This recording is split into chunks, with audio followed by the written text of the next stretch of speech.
One, two, one, two. Please clear the floor. Members, please take your seats.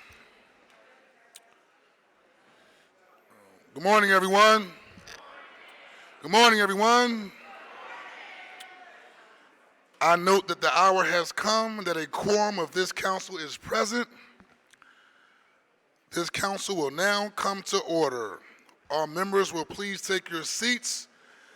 Visitors will retire to the seats outside the rails. I'm going to ask you to take any conversations outside of the council chambers.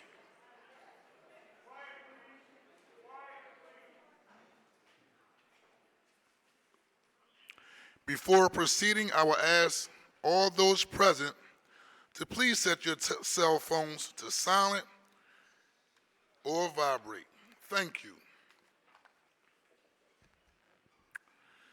To give our invocation this morning, the chair recognizes Imam Muhammad Abdul Alim, Imam Emeritus of Masjid Allah, who also recently gave the invocation at the Democratic National Convention for Vice President Kamala Harris. He is the guest of Councilmember Jones. I will ask all members and guests to please rise.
Opens for all people a way of good conscience and good life. Grant to this council that they continue to serve the people of this city, taking pride in human dignity, industry, and service. Let us pray that this council be an inspiration to other city councils, this state and this nation to move forward towards social and economic justice for all. Grant that this council always have the human heart for charity, compassion, repentance, and mercy for the weak and less fortunate among us. Grant that we as human beings always have more hope than trouble and ever-growing goodness and in wisdom. Bless us always to cherish our freedom and the noble essence of our common humanity. Grant that we as citizens understand that better our brothers and sisters in the neighborhoods and also around the world. And we reject unsuitable racism for a human community of brotherhood and peace. Bless us as citizens of this state, this nation, and this city. Always live up to the hope and name of the city that we live, the city of brotherly love and sisterly affection. Bless us in this city of neighborhoods to return the neighbor back to the hood. Bless us to establish our city as the city of safety and security and be one of the cleanest cities of the human heart, the human environment, and the human condition. Bless the workers of our cities, and those in uniform and those not in uniform. Bless all citizens in government together, those of us of great means and small means, to appreciate more our city. Bless our homes and our schools. Bless the parents and our troubled youth. Bless our burdened neighborhood to never be without a hope or direction. Bless us as neighbors to keep the best of our ways. And bless us to cherish more the pride of industry and self-reliance. And bless the efforts of this council and all other efforts to make progress for more jobs and opportunities as we move into the 21st century.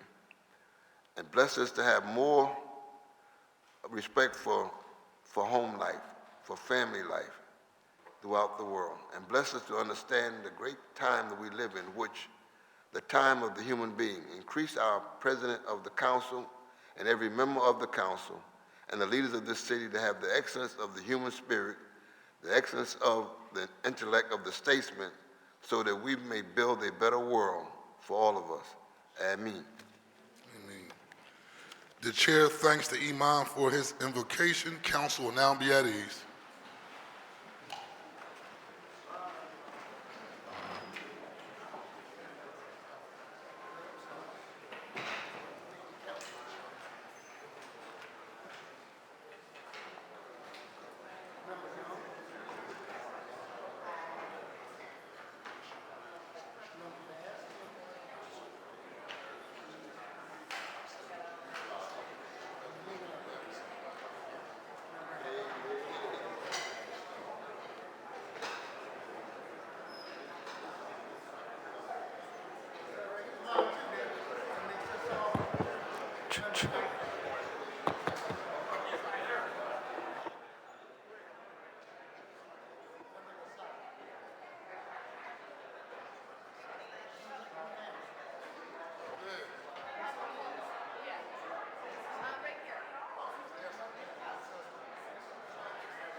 Check.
The next order of business is the approval of the journal of the meeting of Thursday, June the 13th, 2024.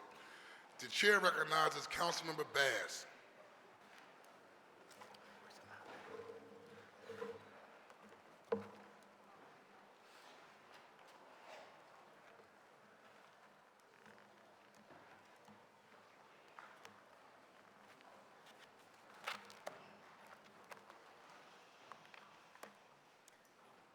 Thank you, Mr. President. I move that the journal of the meeting of Thursday, June 13th, 2024 be approved. It has been moved and properly seconded that the journal of the meeting of Thursday, June the 13th of 2024 stand approved. All those in favor will indicate by saying aye. Aye. Those opposed, the ayes have it, and the journal is approved. The next order of business is request for leave of absence, and the chair recognizes Councilmember Gilmore Richardson.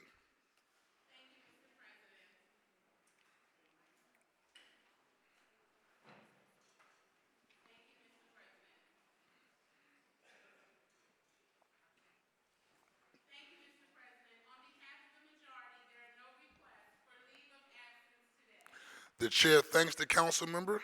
The chair recognizes Councilmember Brooks. Thank you, Council President. On behalf of the minority, there are no requests for leaves of absence today. The chair thanks the council member. The chair now recognizes Councilmember Gilmore Richardson for a motion concerning certain legislative matters that may arise during the course of today's session of council and that were not listed on the calendar circulated prior to today's session.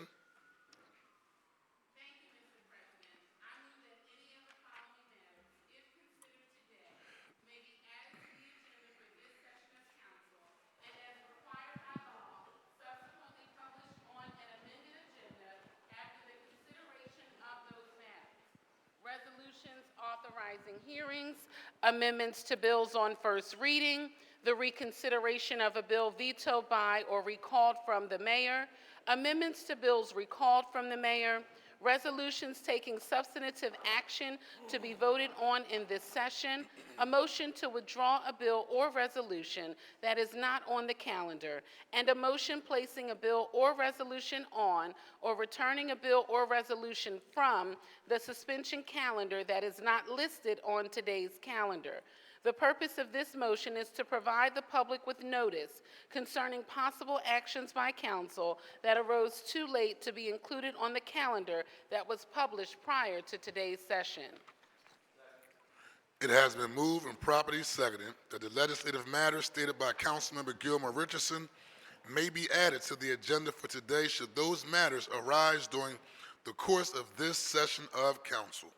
All those in favor will indicate by saying aye. Aye. Those opposed, the ayes have it, and the motion carries. The chair will dispense with the regular order of business to recognize the guests and visitors joining us in chambers this morning. On behalf of all members of City Council, we welcome you to our council session. We appreciate your taking the time to join us as we attend to the legislative affairs of our city. We certainly invite you to come again.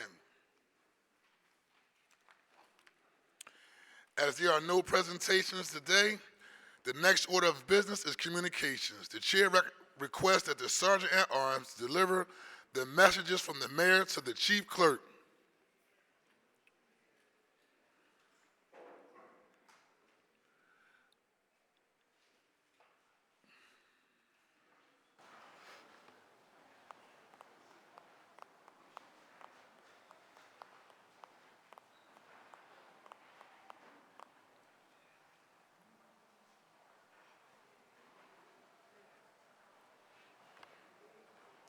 The chief clerk will read the messages from the mayor and any other communications in her possession. To the President and members of the Council of the City of Philadelphia, I am pleased to advise you that on June 14th, 2024, I signed the following bills, which were passed by Council at its session on June 6th, 2024. Bill number 240059 and Bill number 240330. And I'm pleased to advise you that on June 14th, I signed the following bills, which were passed by Council at its session on June 13th, 2024.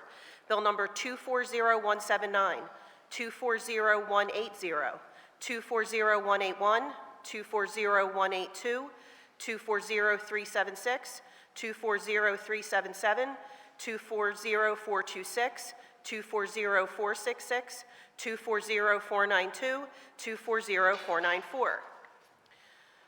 And on June 18th, I signed the following bills which were passed by council at its session on June 13th, 2024. Bill number 240018, 240434. And that on June 18th, I signed the following bill, which was passed by council at its session on June 6th, 2024, Bill number 240472. And I am pleased to advise you that on June 26th, I signed the following bills, which were passed by council at its session on June 13th, 2024.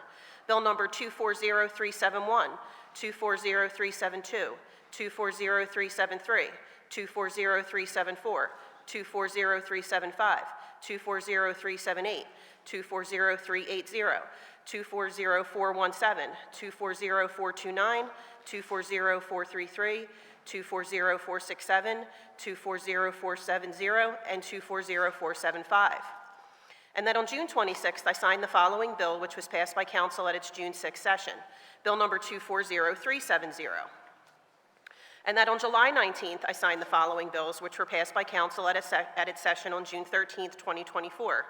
Bill number 240382, 240415, 240473, 240496, and 240497. And that on August 12th, 2024, I signed the following bills, which were passed by council at its session on June 13th, 2024. Bill number 240414, 240468, 240474, 240476, and 240498. And I'm submitting herewith for the consideration of your honorable body the following proposed ordinance, amending Chapter 9-6300, Consumer Protection Ordinance of the Philadelphia Code to clarify the statute of limitations and provide for retroactivity all under certain terms and conditions. And I am submitting herewith for the consideration of your honorable body the following proposed ordinance, amending Section 14-303 of the Philadelphia Code entitled Common Procedures and Requirements to clarify provisions related to public hearings of the Zoning Board of Adjustment and make technical changes all under certain terms and conditions. And an ordinance amending Chapter 9-1000 of the Philadelphia Code entitled Trades by adding requirements and establishing certain limits related to electrical contractors all under certain terms and conditions. And an ordinance amending Chapter 19-3200 of the Philadelphia Code entitled Keystone Opportunity Zone, Economic Development District, and Strategic Development Area to provide for additional extensions of certain benefits under certain terms and conditions. And I'm pleased to advise you on September 4th, 2024, I signed the following bills, which were passed by council at its session on June 6th, 2024. Bill number 240060 and 240280. And on September 4th, 2024, I signed the following bills, which were passed by council at its session on June 13th, 2024. Bill number 240157, 240305, 240332, 240384, 240385, 240418, 240419, 240420, 240421, 240424, 240469, 240493, 240495, and 240500. And I hereby am returning unsigned Bill number 240058 and Bill number 240061 and Bill number 240336, Bill number 240428, and Bill number 240379. Council President, there are no other communications in my possession. Thank you. The messages will be printed in a journal. The chair recognizes Councilmember Anthony Phillips. Good morning, Philadelphia. Good morning, 9th District. I just wanted to take a make a brief statement that we have guests in our auditorium today, and if our guests or visitors that from the 9th District are here today, y'all can come towards the front here. So recently, everyone knows I've been doing some work around nuisance businesses in the area, but I wanted to celebrate 9th District businesses that are doing incredible work to maintain the quality of life in our city. And so today we're doing resolutions that recognize Dr. Lewis Brown of Dr. Brown's Dermatology in Northeast, come forward. Dr. Brown's here. We have Catherine's Cake founders. All of the council members have cakes and bread pudding today. Their co-owners, Judea, Vania, and Cheryl's here. And we also have Ron's Caribbean Cuisine in Northeast. Mr. Peter Clark and wife is here as well. Peter Clark can come forward. And Hawkins Funeral Home, Melanie Hawkins Tudo and Bruce Hawkins, also from East Oak Lane. So if you all can stand and be recognized for the city of Philadelphia for being Welcome. great pillars in our community.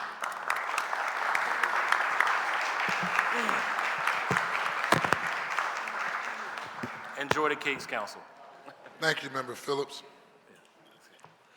The next order of business is the introduction of bills and resolutions. The chair recognizes Councilmember Phillips. Good morning. Good morning, Council President. Again, today I have 14 privilege resolutions and 1 non-privilege resolution. Will the clerk please read the title of the resolutions?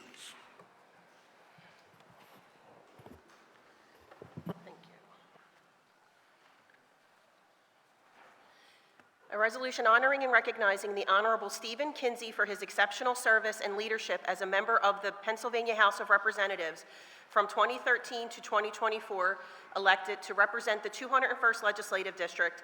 Stephen Kinsey proudly served for 6 terms, demonstrating an unwavering dedication to his constituent community. It's a privileged resolution.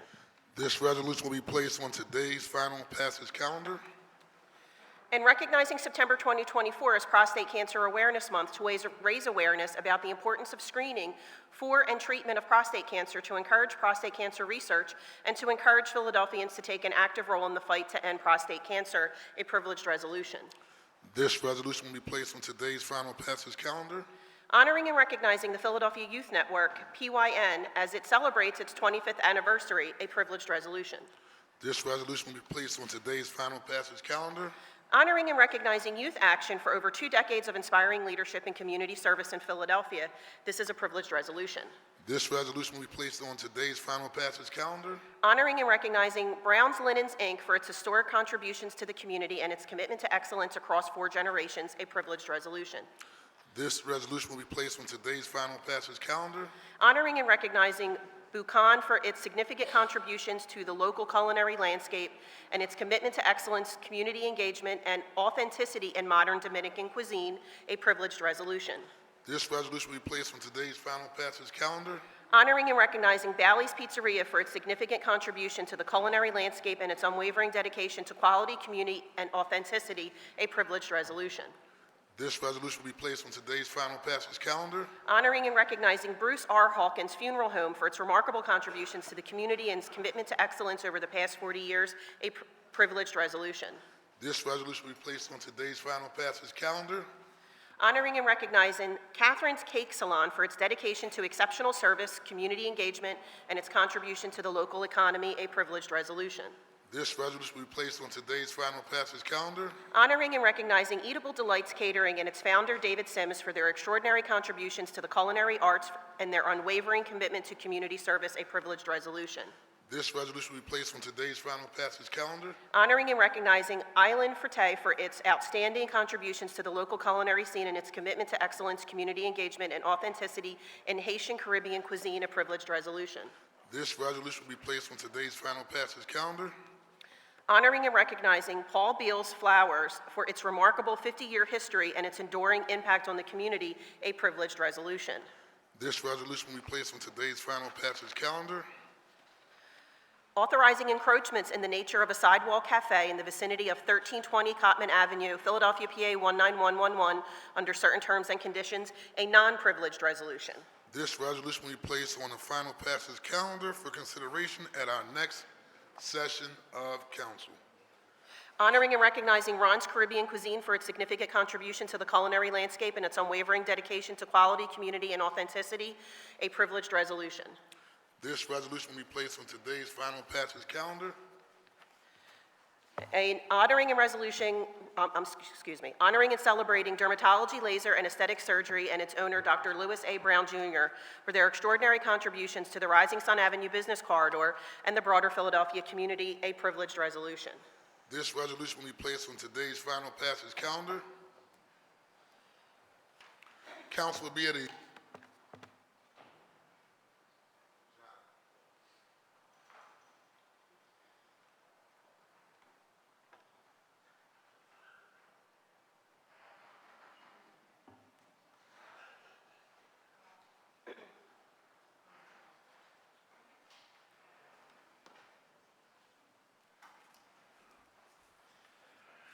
The chair now recognizes Majority Leader Gilmore Richardson. Thank you, Council President. Today I offer 2 privilege resolutions and 2 bills on your behalf. Thank you. Would the clerk please read the title of the bills and resolutions? An ordinance amending Chapter 19-3200 of the Philadelphia Code entitled Keystone Opportunity Zone Economic Development District and Strategic Development Area to provide for additional extensions of certain benefits under certain terms and conditions. This bill will be referred to the appropriate committee. And an ordinance amending Section 14-303 of the Philadelphia Code entitled Common Procedures and Requirements to clarify provisions related to public hearings of the Zoning Board of Adjustment and make technical changes all under certain terms and conditions. This bill will be referred to the appropriate committee. And a resolution honoring the recent partnership between Philiport and Norwegian Cruise Line celebrating the return of cruising in the city of Philadelphia, a privileged resolution. This resolution will be placed on today's final passage calendar. Recognizing, honoring, and celebrating Zeta Phi Beta Sorority Incorporated on the occasion of Zeta Day at City Hall, a privileged resolution. This resolution will be placed on today's final passage calendar. The chair now recognizes Councilmember Jamie Gaudier. Good morning, Council President. Today I have 2 bills, 1 privilege resolution, 7 non-privileged resolutions, and 2 bills on your behalf. Thank you. Will the clerk please read the title of the bills and resolutions? An ordinance amending Title 12 of the Philadelphia Code entitled Traffic Code to prohibit stopping, standing, or parking a vehicle in a bicycle lane and to increase monetary penalties for illegally stopping, standing, or parking a vehicle in a bicycle lane, all under certain terms and conditions. This bill will be referred to the appropriate committee.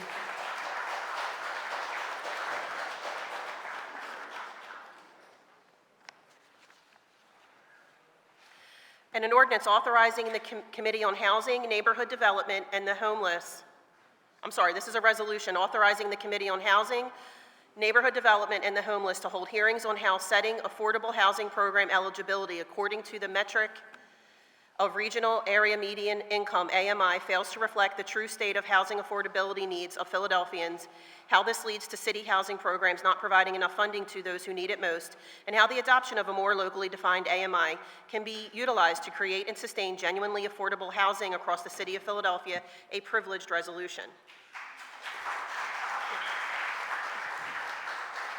This resolution will be placed on today's final passage calendar. And an ordinance authorizing, one minute.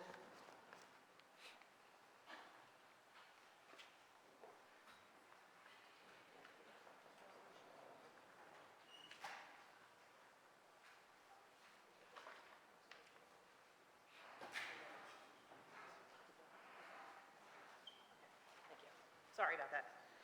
And an ordinance authorizing encroachments in the nature of a sidewalk cafe in the vicinity of 3527 through 31 Lancaster Avenue, Philadelphia, PA 19104 under certain terms and conditions. This bill will be referred to the appropriate committee. And an ordinance authorizing encroachments in the nature of a sidewalk cafe in the vicinity of 3200 Chestnut Street, Philadelphia, PA 19104 under certain terms and conditions. This bill will be referred to the appropriate committee. And a resolution authorizing the Philadelphia Land Bank to dispose of 3914, 3917, 3927, 3935, 3936, 3937, 3938, 3940, 3946, and 3948 Folsom Street, located in the 3rd Councilmatic District in accordance with the terms of Chapter 16-700 of the Philadelphia Code, a non-privileged resolution. This bill will be referred to the appropriate committee. And a resolution authorizing the Philadelphia Land Bank to dispose of 3837, 3917, 3938, 3940, 3944 Mount Vernon Street, 612 Union Street, and 3607, 3830, and 3832 Mellon Street, located in the 3rd Councilmanic District in accordance with the terms of Chapter 16-700 of the Philadelphia Code, a non-privileged resolution. This bill will be referred to the appropriate committee. This resolution will be placed on the final passage calendar for consideration at our next session of council. And a resolution authorizing the Philadelphia Land Bank to dispose of 839 North 39th Street, 3517 Mount Vernon Street, 524 North 35th Street, 3605 Mellon Street, 3833 and 3915 Brown Street, 735 North DeKalb Street, and 740 and 765 North 38th Street, located in the 3rd Councilmanic District in accordance with the terms of Chapter 16-700 of the Philadelphia Code, a non-privileged resolution. This resolution will be placed on the final passage calendar for consideration at the next session of council.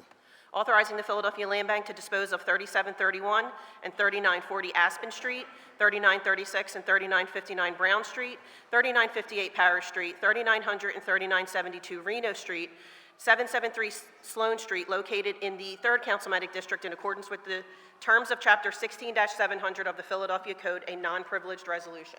This resolution will be placed on the final passage calendar for consideration at our next session of council. And a resolution authorizing the Philadelphia Land Bank to dispose of 3539 Aspen Street, 682 North 33rd Street, 3624 Brown Street, 3405, 3830, 3832 Wallace Street, 610, 612, and 614 North Sedgwick Street, and 620 North 35th Street, located in the 3rd Councilmanic District in accordance with the terms of Chapter 16-700 of the Philadelphia Code, a non-privileged resolution. This resolution will be placed on the final passage calendar for consideration at our next session of council. And a resolution authorizing the Philadelphia Land Bank to dispose of 3858 Mount Vernon Street, 3903, 3905, 3907, and 3930 Wallace Street, 642, 647, and 658 Union Street, and 3841 and 3843 Mellon Street, located in the 3rd Councilmanic District in accordance with the terms of Chapter 16-700 of the Philadelphia Code, a non-privileged resolution. This resolution will be placed on the final passage calendar for consideration at our next session of council. And a resolution authorizing the Philadelphia Land Bank to dispose of 3801, 3803, 3811, 3814, 3816, 3850, 3852, 3960, 3962, and 3964 Reno Street, located in the 3rd Councilmanic District in accordance with the terms of Chapter 16-700 of the Philadelphia Code, a non-privileged resolution. This resolution will be placed on the final passage calendar for consideration at our next session of council. And an ordinance amending Section 19-1301.2 of the Philadelphia Code entitled Homestead Exclusion to revise the deadline by which applications for designation of property as homestead property are due, and making conforming changes all under certain terms and conditions. This bill will be referred to the appropriate committee. The chair now recognizes Majority Whip Isaiah Thomas. Good morning, Council President. Good morning, colleagues. Good morning to the listening public. Today I have 2 privileged resolutions on your behalf, Council President, and 3 privileged resolutions of my own. Thank you. Thank you. Will the clerk please read the title of the resolutions? Resolution honoring and congratulating the Rec 6 basketball team for winning the 2024 Brotherly Love Basketball Championship, a privileged resolution. This resolution will be placed on today's final passage calendar. And honoring and congratulating Preparatory Charter High School graduate Kalia Cooper on winning the gold medal in women's basketball during the 2024 Summer Olympic Games in Paris, France, a privileged resolution. This resolution will be placed on today's final passage calendar. And a resolution authorizing the Committee on Legislative Oversight to hold hearings investigating the city's progress towards achieving its Vision Zero goals and examining opportunities to increase safety measures for pedestrians and cyclists, a privileged resolution. This resolution will be placed on today's final passage calendar. And authorizing the Committee on Legislative Oversight to hold hearings to assess the current state of Philadelphia's preparations for the multitude of events being held across the city throughout 2026 as we celebrate America's 250th birthday and Philadelphia's central role in America's founding, a privileged resolution. This resolution will be placed on today's final passage calendar. honoring and congratulating Joel Embiid on his gold medal finish in the 2024 Olympic Games basketball final and for becoming the first player in Philadelphia 76ers franchise history to win a gold medal with Team USA, a privileged resolution. This resolution will be placed on today's final passage calendar. The chair recognizes Councilmember Curtis Jones. Or the chair recognizes Councilmember Isaiah Thomas. I'm sorry, Council President, I just have to do this for the record because I know the sister's gonna get so upset. Her name is Kalia Copper, and if we don't say Kalia Copper, she has a significant issue with that. So just want to congratulate her and make sure that we understand who she is and what she means to the city of Philadelphia. Thank you, Council President. You're welcome, Member Thomas. It shall be duly noted. The chair recognizes Councilmember Curtis Jones. Good morning, Mr. President. Good morning, Morning. colleagues. I have 5 privileged resolutions and 1 bill. Will the clerk please read the title of the resolutions and the bill? An ordinance amending Section 14-524 of the Philadelphia Code entitled FDO 4th District Overlay District to include certain areas of land within the Morris Park neighborhood under certain terms and conditions. This bill will be referred to the appropriate committee. A resolution authorizing the Joint Committees on Public Safety and Public Health and Human Services to hold hearings to investigate the effectiveness and potential expansion of mobile mental health units administered by the Department of Behavioral Health and Intellectual Disability Services, a privileged resolution. This resolution will be placed on today's final passage calendar. And a resolution honoring and recognizing 6 ABC Philadelphia news anchor and reporter Rick Williams for his contributions to the impactful Crime Fighter series, a privileged resolution. This resolution will be placed on today's final passage calendar. And honoring and recognizing Drexel University alumnus Justin Best, who mastered the sport of rowing on the Schuylkill River at Boathouse Row in the 4th Councilmatic District for his contribution in securing the gold medal as one of 4 on the United States Olympic rowing team at the 2024 Summer Olympic Games in Paris, France, a privileged resolution. This resolution will be placed on today's final passage calendar. 2 Olympians from Philadelphia. Okay. Authorizing the Committee on Education to hold hearings investigating the rate of food waste and determining distribution options for excess food in the School District of Philadelphia, a privileged resolution. This resolution will be placed on today's final passage calendar. And authorizing the Committee on Public Safety to hold hearings to investigate the ability and preparedness of critical city departments to possess a redundancy of records, a privileged resolution. This resolution will be placed on today's final passage calendar. The chair recognizes Councilman Rue Landau. Good morning, Council President. Today I have one bill on your behalf, 1 non-privileged resolution, and 2 privileged resolutions. Will the clerk please read the title of the bills and resolutions? An ordinance amending Chapter 9-6300, Consumer Protection Ordinance of the Philadelphia Code to clarify the statute of limitations and provide for retroactivity, all under certain terms and conditions. This bill will be referred to the appropriate committee. And an ordinance amending Chapter 19-1300 of the Philadelphia Code entitled Real Estate Taxes to provide for a mechanism for informal review of individual property assessments, all under certain terms and conditions. This bill will be referred to the appropriate committee. And a resolution urging the Board of Revision of Taxes, the BRT, to adopt a policy of accepting all nunc-pro-func property assessment appeals filed for tax year 2025 by March 31st, 2025, due to the delay in mailing of property reassessment notices until August 7th, 2024, a non-privileged resolution. This resolution will be placed on the final passage calendar for consideration at our next session of council. And a resolution recognizing September 10th, 2024 as Suicide Prevention Day in the City of Philadelphia and affirming the need for suicide prevention awareness and robust mental health services, a privileged resolution. This resolution will be placed on today's final passage calendar. And a resolution honoring and recognizing Maya Weintraub for representing Philadelphia and the United States in the 2024 Summer Olympics and winning a gold medal in team fencing, a privileged resolution. This resolution will probably be placed on today's final passage calendar. 3 Olympians. The chair now recognizes Councilmember Ketty Lozada. Thank you, Council President. This morning, I offer 2 bills. Will the clerk please read the title of the bills? An ordinance amending Title 10 of the Philadelphia Code entitled Regulation of Individual Conduct and Activity by adding prohibitions and penalties related to litter near mobile providers of goods, all under certain terms and conditions. This bill will be referred to the appropriate committee. And an ordinance amending Title 10 of the Philadelphia Code entitled Regulation of Individual Conduct and Activity by adding a new chapter concerning vehicular mobile service providers and providing for penalties, all under certain terms and conditions. This bill will be referred to the appropriate committee. The chair recognizes Councilmember Jeffrey J. Young. Thank you, Mr. President. Today I offer 6 resolutions, 2 privileged and 4 non-privileged. Will the clerk please read the title of the resolutions? A resolution calling on the Commonwealth of Pennsylvania to secure $161 million in funding for SEPTA, a non-privileged resolution.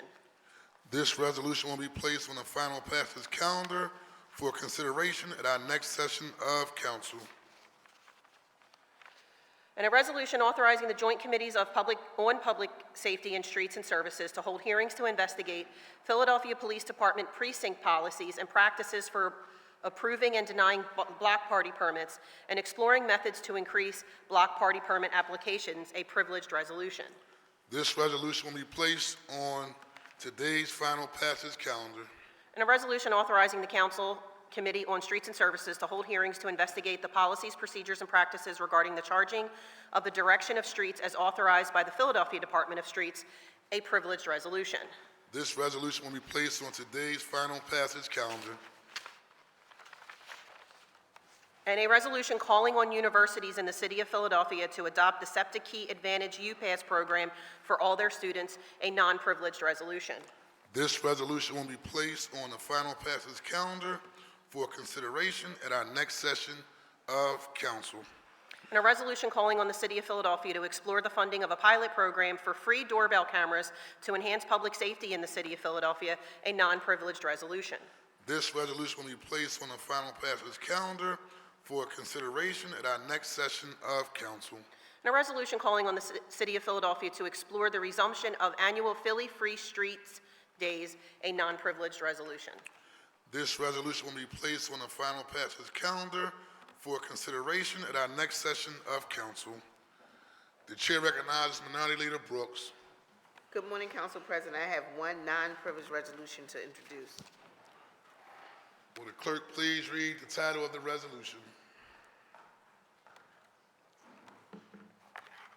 Authorizing a task force to advance recommendations and coordinate initiatives to ensure that all people in Philadelphia are able to exercise their fundamental right to bodily autonomy and reproductive freedom, a non-privileged resolution.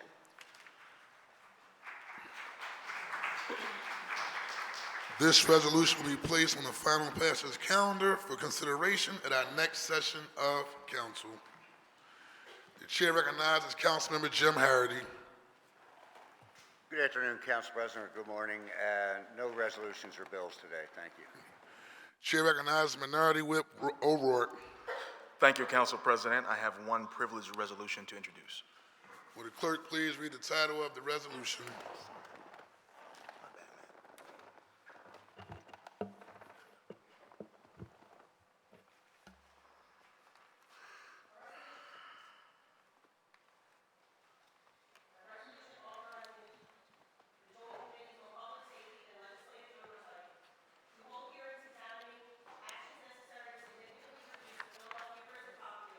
In an effort to permanently close Philadelphia's oldest and most inhumane prison facility, the detention center, a privileged resolution.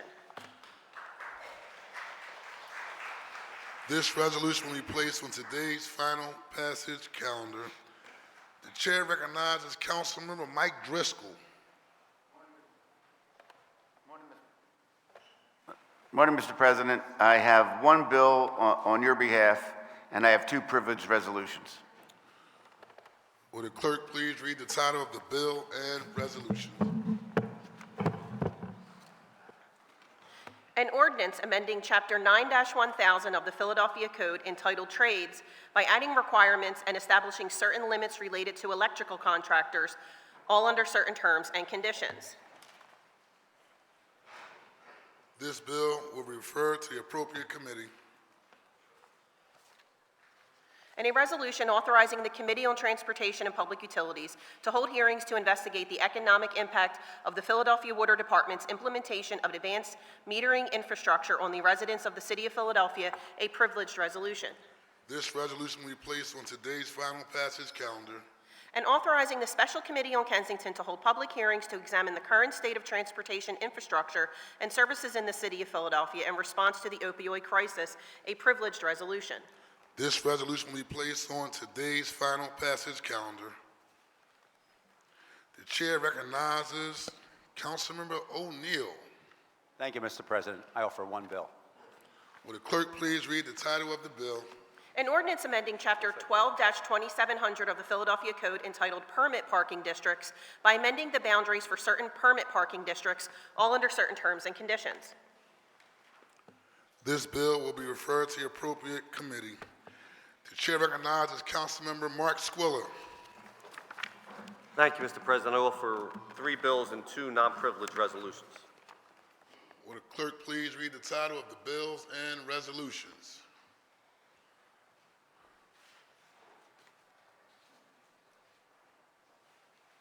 And a resolution calling upon the Philadelphia Water Department to use projected climate rainfall information to prioritize actions to fix raw sewage overflows, and urging the Philadelphia Water Department to use real-world climate-related rainfall data to project the impacts of their Green City Clean Water plans, a non-privileged resolution.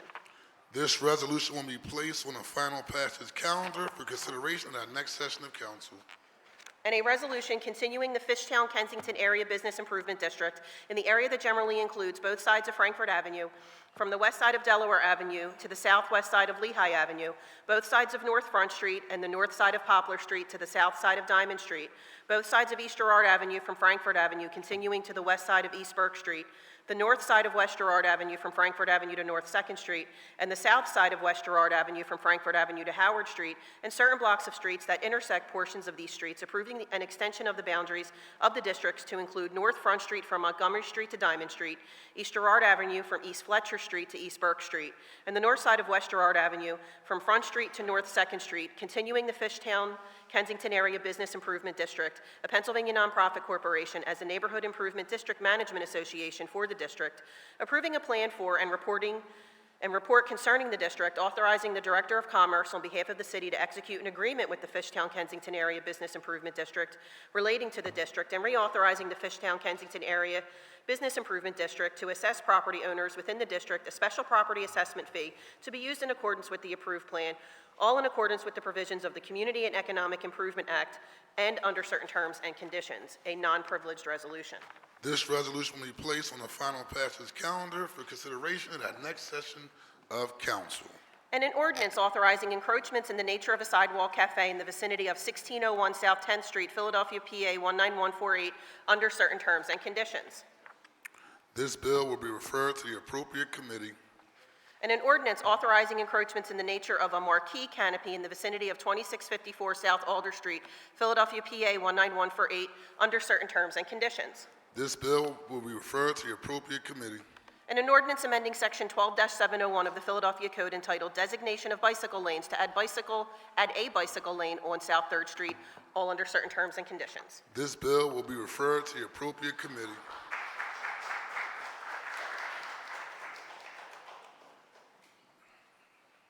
The chair recognizes Deputy Whip, Councilmember Cindy Bass.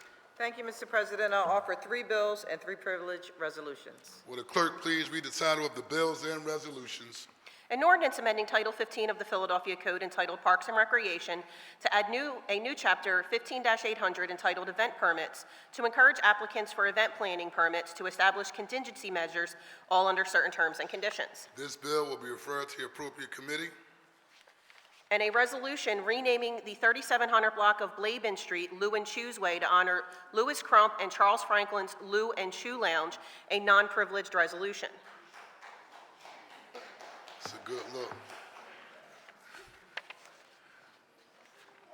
I had plenty of good. And this resolution will be placed on the final passage calendar for consideration at next session of council. And an ordinance amending the Philadelphia Code to add to Chapter 15-500 entitled Libraries, a new section entitled book sanctuaries to ensure unrestricted access to books and information and to protect against censorship, all under certain terms and conditions. This bill will be referred to the appropriate committee. And an ordinance establishing parking regulations, one-way regulations, and the designation of a bicycle lane in the vicinity of Maplewood Avenue from Green Street to Wayne Avenue, all under certain terms and conditions. This bill will be referred to the appropriate committee. And a resolution calling upon the Commonwealth of Pennsylvania to strengthen enforcement against the illegal activity in merchants that impact neighborhoods throughout the city of Philadelphia, a non-privileged resolution. This resolution will be placed on the final passage calendar for consideration at our next session of council. And a resolution renaming the Waterview Playground to the Donna Reed Miller Playground to honor the life and contributions of former council member Donna Reed Miller. A non-privileged resolution. This resolution will be placed on the final passage calendar for consideration at our next session of council. The chair recognizes Councilmember Nina Ahmad. Thank you, Mr. President. Today I have one bill and two privileged resolutions. Will the clerk please read the title of the bill and resolutions? An ordinance rescinding Bill Number 240500 and amending Title IX of the Philadelphia Code entitled Regulation of Businesses, Trades, and Professions by adding a new chapter creating requirements related to the operation and maintenance of electric vehicle charging stations installed at certain commercial and residential parcels, all under certain terms and conditions. This bill will be referred to the appropriate committee. And a resolution recognizing September as Childhood Cancer Awareness Month and promoting the public awareness and research of childhood cancer in the city of Philadelphia, a privileged resolution. This resolution will be placed on today's final passage calendar. And a resolution recognizing the prevalence of child abuse and the severe impacts it has on children of Philadelphia, and affirming the city of Philadelphia's commitment to examining the effectiveness of city-funded programs that provide services for child welfare and safety, a privileged resolution. This resolution will be placed on today's final passage calendar. As there being no reports from committees today, the next order of business is the consideration of the calendar. The chair recognizes Councilmember Majority Leader Gilmore Richardson for the purpose of calling up bills and resolutions on the second reading and final passage calendar. Thank you, Mr. President. The following bills and resolutions are being called up from the second reading and final passage calendars today. Numbers 240629, 240368.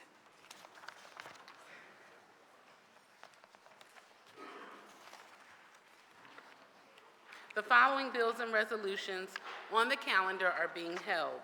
240242, 240427, and 240416-A. Thank you. Before considering these bills and resolutions, we will consider public comment as follows. Your public comment must concern matters on the second reading and final passage calendars for possible action in today's council session. All speakers must sign up in order to testify. If you have not already signed up for today's session, please do so now by giving your name to Ms. Hassan at the table outside the rails to the left. Once you have signed up, you will be called in the order in which your name appears on the sign-up sheet. Under ideal circumstances, public commenters each will have up to 3 minutes to speak. However, this time limit may vary from session to session.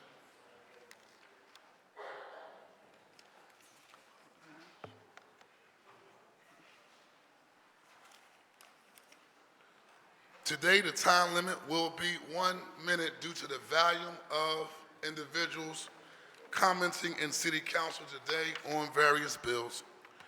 In order to speak to be fair to all those wishing to speak, I intend to hold faithfully to the 1 minute limit. When you begin speaking, you will see a green light on the podium.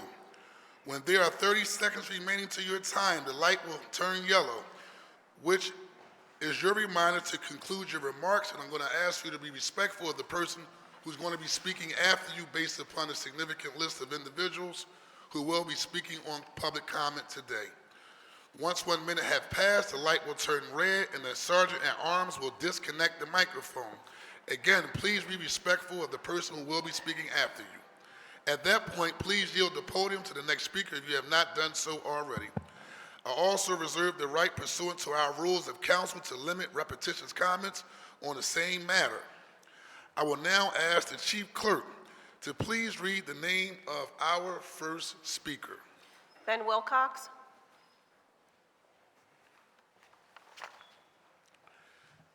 Sir, just please speak your name into the microphone and begin your public comment. Good morning, Council President Johnson, council members and colleagues. My name is Ben Wilcox, and I'm speaking today on the street safety hearing resolution introduced by Isaiah Thomas. Many of you in this chamber know me, but today I'm speaking to you from the other side of the rails in a personal capacity on behalf of the families of victims of traffic fatalities who cannot be with us in council today. We as a council felt it best to ensure that their testimony be read aloud in their absence. First, I read the testimony of Laura Fredericks, the co-founder of Families for Safe Streets Greater Philadelphia, and the mother of Emily Fredericks, whose life was taken from us on November 28, 2017. These are the words of Laura Fredericks. My daughter, Emily Claire Fredericks, was 24 years old when she was killed on November 28, 2017, at the corner of Spruce and 11th Street. She was cycling to work as a French pastry chef in Rittenhouse Square, and she was killed by the driver of a private sanitation truck who was not held accountable in any way for her death. My husband Rich and I have become advocates for safe streets since Emily was killed in this tragic, traumatic, and preventable crash. We are the co-founders of Family for Safe Streets Greater Philadelphia and are involved with many other safe streets organizations such as Keep Kids Alive, Drive 25, the Truck Safety Coalition, and the Institute for Safer Trucking. I'm writing in support of increasing the funding for Vision Zero to upgrade the current bicycle lane network to include permanent protection using concrete. The summer was filled with tragic and preventable deaths on the streets of Philadelphia, and I feel like we have come nowhere since Emily was killed in 2017. I'm calling on City Council to do their part and restore the Vision Zero funding to $2.5 million in fiscal year 25, with a plan to increase funding to $3 million in fiscal year 2026. Philadelphia is a Vision Zero city, and that means prioritizing lives. Philly was once again rated the most walkable city in the country, but Philly has a long way to go to ensure our streets are safe for all vulnerable road users. So many people have been killed or seriously injured in traffic crashes. Zero is the only acceptable number. Who are you willing to lose? We will miss Emily every second of every day, and we will continue to fight for safe streets for all. We know it's too late for Emily. Thank you, Council President and the rest of Council, for your time and attention. Thank you. Will the clerk please call the next speak? Sorry, Council President. Go ahead. Next, I'll speak on behalf of Dr. Cole Freitas, whose wife Barbara was tragically killed on July 17th. Sure. Here is his testimony. My name is Dr. Cole Freitas, and on July 17, 2024, my wife, Dr. Barbara Freitas, was killed by a drunk driver on 18th and Spruce Streets when riding home in the bike lane. She was a figurehead of the Philadelphia community, a chief resident at Children's Hospital of Philadelphia, and an inspiring pediatric oncologist. She was a kind, compassionate, and loving soul who dedicated her life to curing childhood cancer and advocating for the most vulnerable in society. And now she's lost. She was only 30 years old. As such, I'm testifying in support of increasing Vision Zero funding to upgrade the current bicycle lane network to include permanent protection using concrete. In the past decade, we've witnessed too many lives lost or irrevocably altered by preventable tragedies. It's unacceptable that traffic fatalities in Philadelphia have increased by 58% between 2013 and 2022, with pedestrians and cyclists disproportionately affected.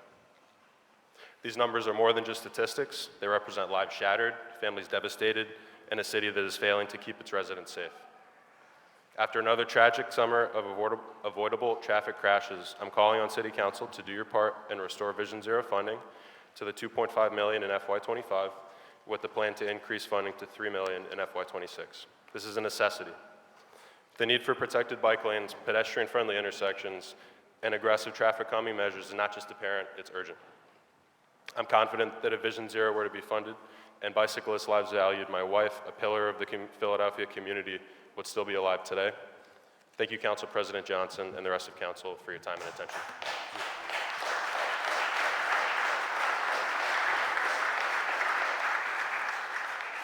Thank you. Would the clerk please call the next speaker? Hazami Sayad. Can Isabel Melvin, Kate Perez, and John Ivan also make their way to the podium? Hazami Sayad.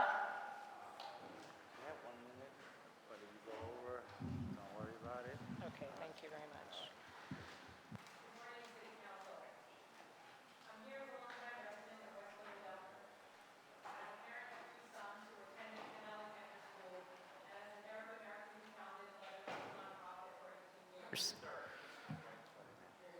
Oh, should I start again? Oh, sorry. Okay. Good morning, City Council. I'm here as a longtime resident of West Philadelphia, as a parent of two sons who attended Penn Alexander School, and as an Arab American who founded and led a local nonprofit for 18 years. I believe in fairly funding our public schools so that all schools are better resourced. Our students deserve better. They are the future that our city and state must invest in. I would also like to take this opportunity to remind City Council that as the school year begins here, Palestinian children in Gaza have not attended school for an entire academic year. Not only have they been deprived of education by Israel's raining death and destruction for 11 months across Gaza, they have been traumatized and maimed for life, with over 14,000 children killed and thousands more unaccounted for under the rubble. Homes, schools, and all civic institutions have been destroyed. Famine and disease are widespread, not due to a natural disaster, but intentional ethnic cleansing, a genocide inflicted by Israel on the people of Palestine. The fact that our tax dollars are funding this genocide of Palestinians is unconscionable. As we call on Pennsylvania to fairly fund schools, we must also acknowledge that the state treasury has $56 million invested in Israeli bonds, funds that could instead be invested locally to improve our schools, parks, transportation, and healthcare. Why is it not a priority to solve the inequities in our state, here, in our cities? As session resumes, I hope council members will take up the demands that many of your constituents and organizations here in Philadelphia say. Divest from war and invest in our children and future here now. Heed the courageous decision made yesterday by Maine's Portland City Council to divest from companies complicit in Israel's human rights violations. We hope Philly can follow suit. Thank you very much.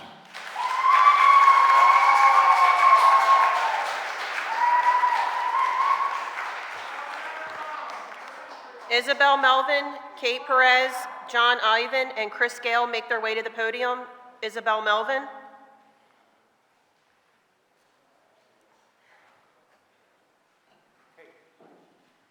Hello? Okay. 240629. This resolution calls on the state Senate to change the public school charter to expand public funds to include cyber charter schools. As we start this school year, let's remember that by November 6th, Israeli forces had already killed so many children in Gaza that Gaza's Ministry of Education had to cancel their 2024 school year.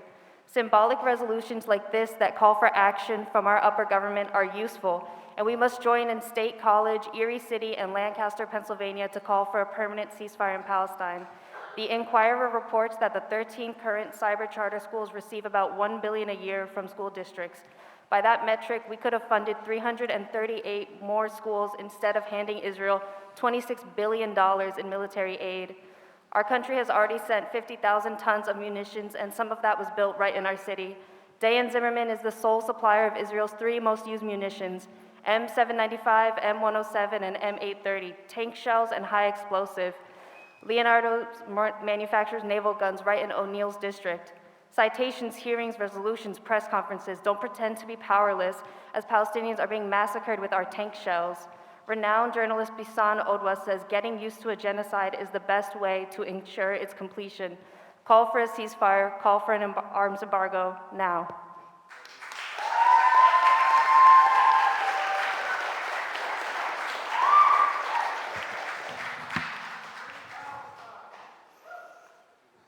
Good morning. I'm Isabel Melvin.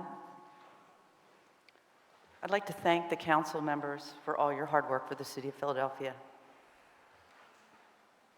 And especially thank you, Councilmember Landau and Councilmember Thomas, for together sponsoring a resolution to authorize the Committee on Legislative Oversight to hold a hearing examining the progress of Vision Zero's goals and safety of cyclists and pedestrians in the city of Philadelphia.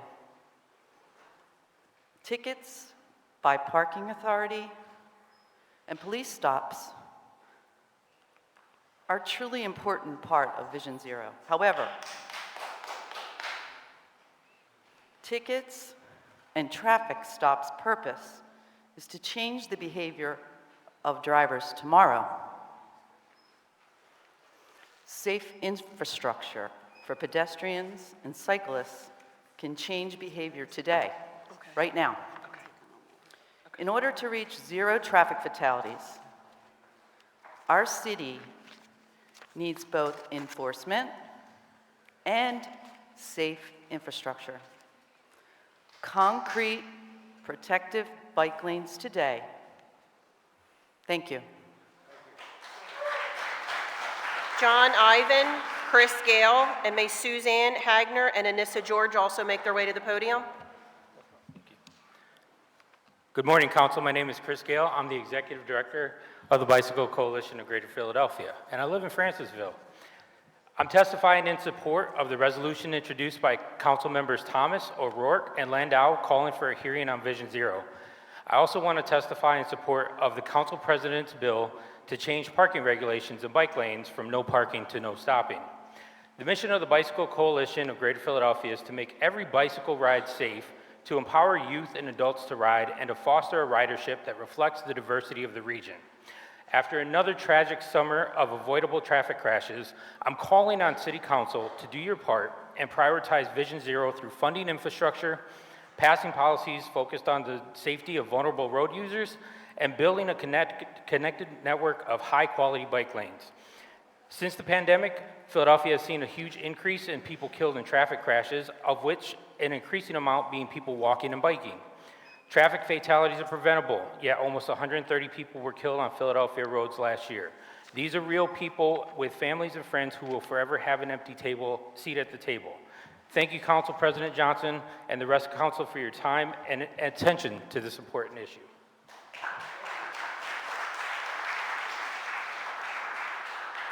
Thank you. Would the clerk please call the next person? Okay, my name is Suzanne Hagner, and I live in Wissahickon in the northwest section of the city.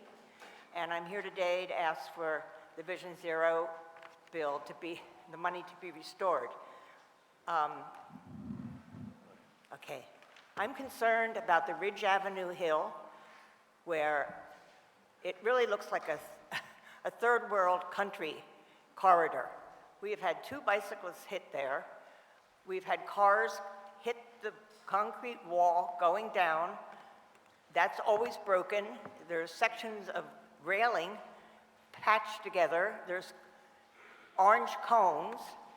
And in this section, there are 4 bus stops and 2 crosswalks. So it's many people walking, people bicycling, and there's also an entrance to the SEPTA train station. It is in deplorable condition. The sidewalks are broken. The street has holes in it. I met with Streets and Otis in the middle of August, and we talked about this, and they said they did not have the money to make this a safe corridor. It's the gateway to Wissahickon, Roxborough, and parts of Manayunk. Thank you. Thank you. Anissa George. Can Queen Judith Robinson, Lolita Raven, and Julie White also make their way to the podium?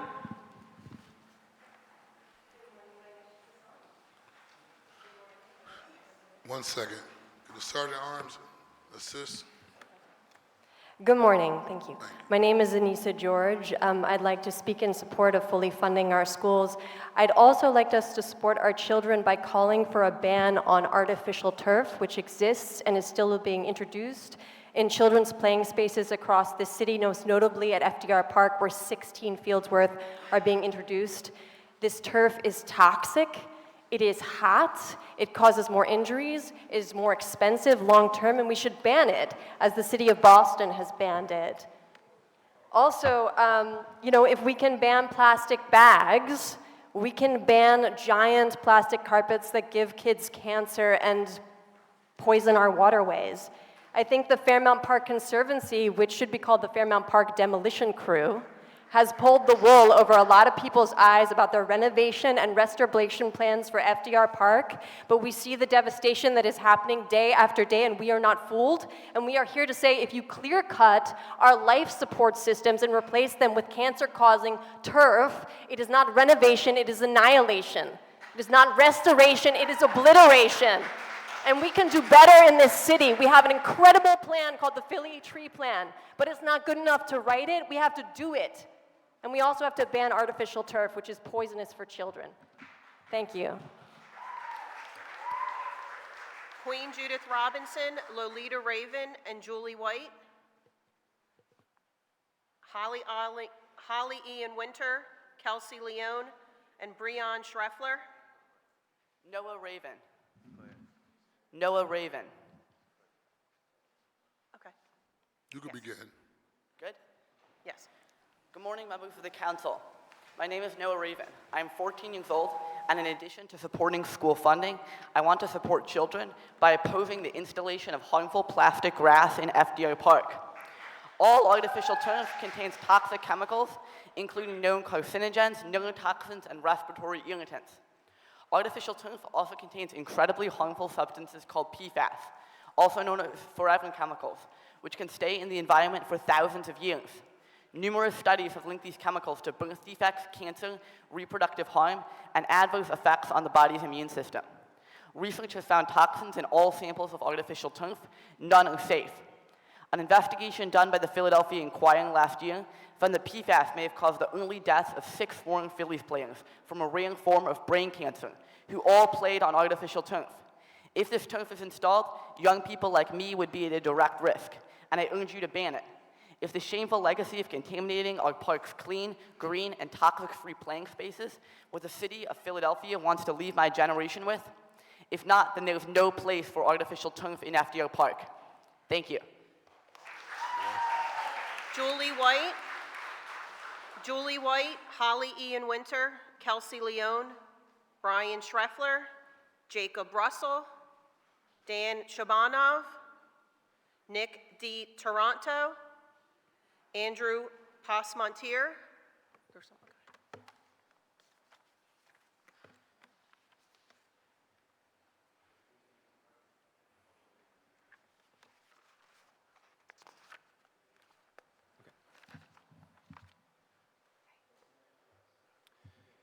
Okay, good morning, City Council members and President.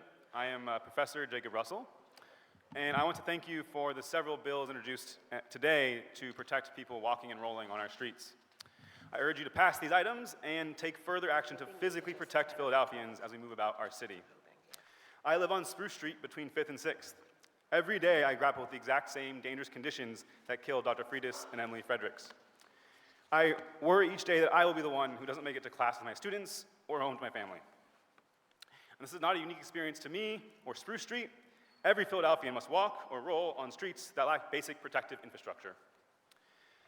The deaths on our streets are not accidents. They are not inevitable. They are the direct consequences of your choices as leaders of our city, your choice whether or not to build the infrastructure that will save lives. Thank you very much.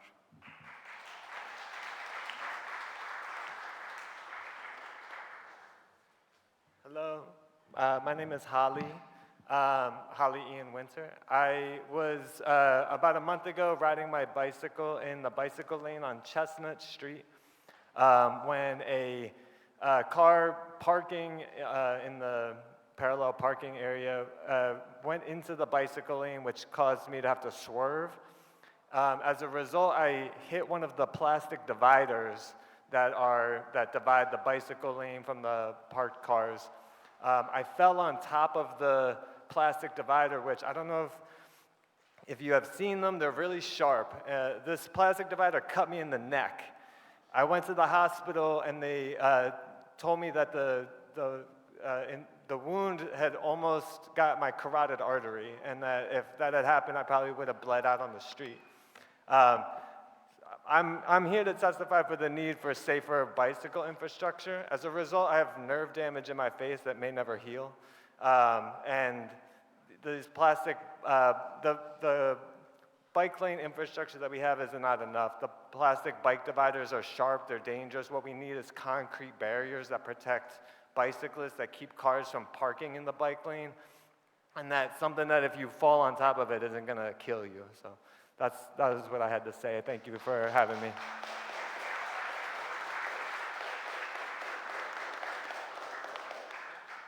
Hi, I'm Brian Schruffler from South Philadelphia. Like anybody else who bikes daily, commutes to work via bicycle, I've risked my life to get here today. It's a bit of an absurdity that has to be true. Too many people continue to die. I'm here to support the resolution examining the progress of Vision Zero, which honestly, there's been zero progress. I'm a lifelong resident. I'm not seeing anything. And the safety of cyclists. We need concrete barriers now. There's no time for community engagement. There's no time for examination. We saw 10 years of examination and feedback by Philiotis, engaging with the community, looking at studies around the world for the redevelopment of Washington Avenue, which did not happen west of 11th Street. And that is like Mad Max. I saw a family of 4 biking on there with a small child, 5 members of a family, and I felt really terrified for them. Design guides behavior. We need to guide behavior today and protect people. By protecting cyclists, we'll also keep cars off the streets, which has happened all too often in this city. We need to lead on something. There's too many things where people grouse, get upset, angry, uninformed people yell because they don't like change. We know it works around the world for cities that care about every single citizen in those cities. I want to see this city council show they care about every citizen, please.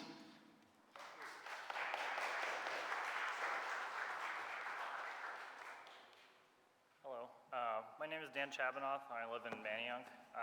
I'd like to speak in support of continuing the progress of Vision Zero and prioritizing the safety of pedestrians and cyclists in Philadelphia. I also support updating parking regulations and signage citywide from no parking to no stopping and standing in all bike lanes. This matters to me. I take my daughter to daycare by bike every day. She loves it. But I routinely have conversations with other parents in which they tell me something along the lines of, oh, you're so brave. I could never bike in this city. And that breaks my heart because I'm just riding my bike. I don't want to be brave. I want to get to where I'm going safely. Cycling in Philadelphia should not be something that requires bravery. It should just be another way to get around our beautiful city. I'm asking council to continue making progress on Vision Zero and increase its funding. Investing in traffic calming infrastructure like concrete protected bike lanes that will save lives and make the streets safer for all road users, including drivers. Thank you.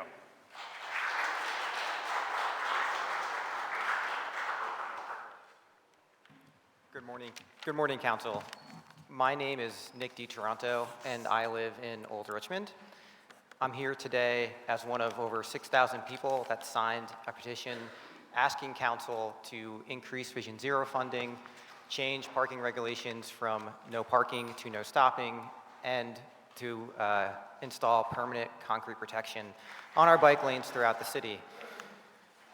I walk and bike everywhere because I do not have a car. Like many Philadelphians, that's my primary way of getting around. Like all Philadelphians, I deserve safety, and I've lost count of the number of times I've almost been hit by a car or harassed by an aggressive driver.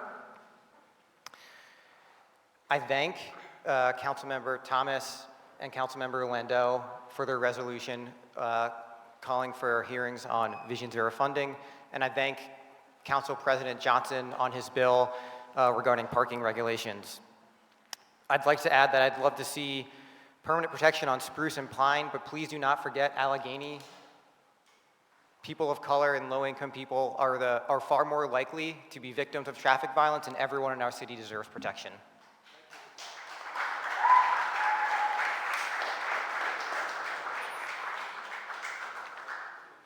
Can Zach Benjamin, Ted Zellers, Alicia Santiago, and Alexandria Murphy also make their way to the podium? Good morning, Council President Johnson, City Council. I'm Andrew Posmontier, on Pine Street between 9th and 10th.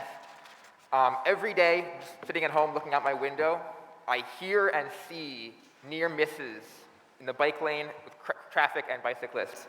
Every single day I hear tires screech, I hear yelling, I hear honking, I hear near misses. And this is really dangerous behavior. Like people will drive into the bike lane, use it as a passing lane. That's the behavior that killed Dr. Barbara Freitas.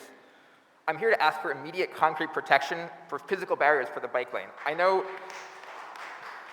contrary to popular belief, I know the city can act fast when it's necessary for safety, and I'm imploring you to put in physical safe barriers, protect lives, and also bring back Vision Zero funding to do this everywhere in the city, not just on Pine Street. Thank you so much.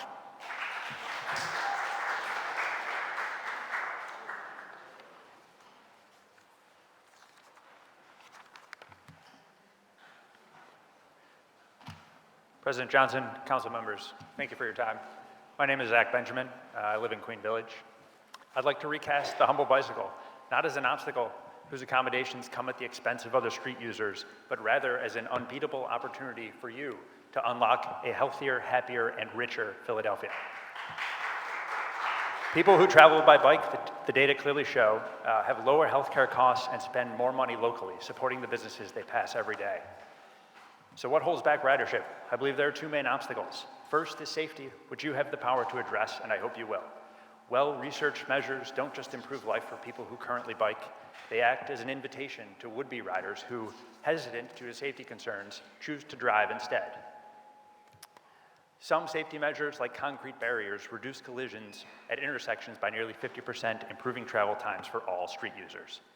I'm encouraged that Mayor Parker is revisiting this issue, but her vision for a cleaner, greener, and safer Philadelphia cannot be realized until we recognize people on bikes as the powerhouses of vitality and prosperity that they are. It starts with fully funded Vision Zero. Thank you.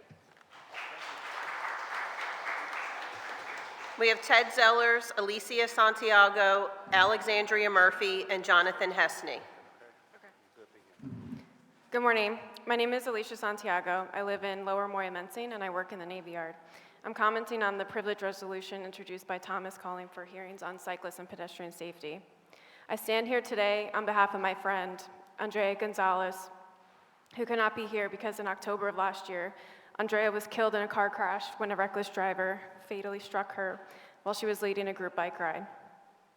Andrea was in the prime of her life when she became a victim of traffic violence. She was recently recognized in Aldea's 40 Under 40 for her work in helping Spanish-speaking business owners in Philadelphia get access to COVID-19 resources and for her volunteer work at the Bicycle Coalition. She was working in affordable housing in Philadelphia, and she had just bought a house in the Fairmount neighborhood, and she was planning for her wedding, which was supposed to happen earlier this year.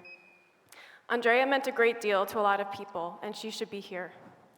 Our streets are dangerous because we designed them and we built them this way, but we have the choice to redesign them and rebuild them. We have the choice to prevent these preventable deaths, and we have the choice to save lives like my friend Andrea's.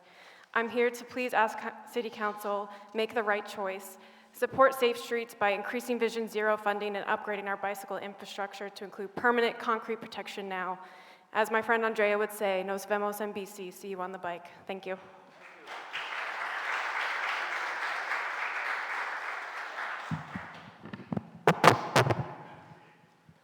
Hello, my name is Ted Zellers. I strongly support creating a network of safe, concrete-protected bike lanes and increasing funding for Vision Zero. I live in Kensington, and my wife and I are pretty normal. Like a third of Philadelphians, we don't have access to a car. We like to bike for exercise, to save money, and to protect the environment.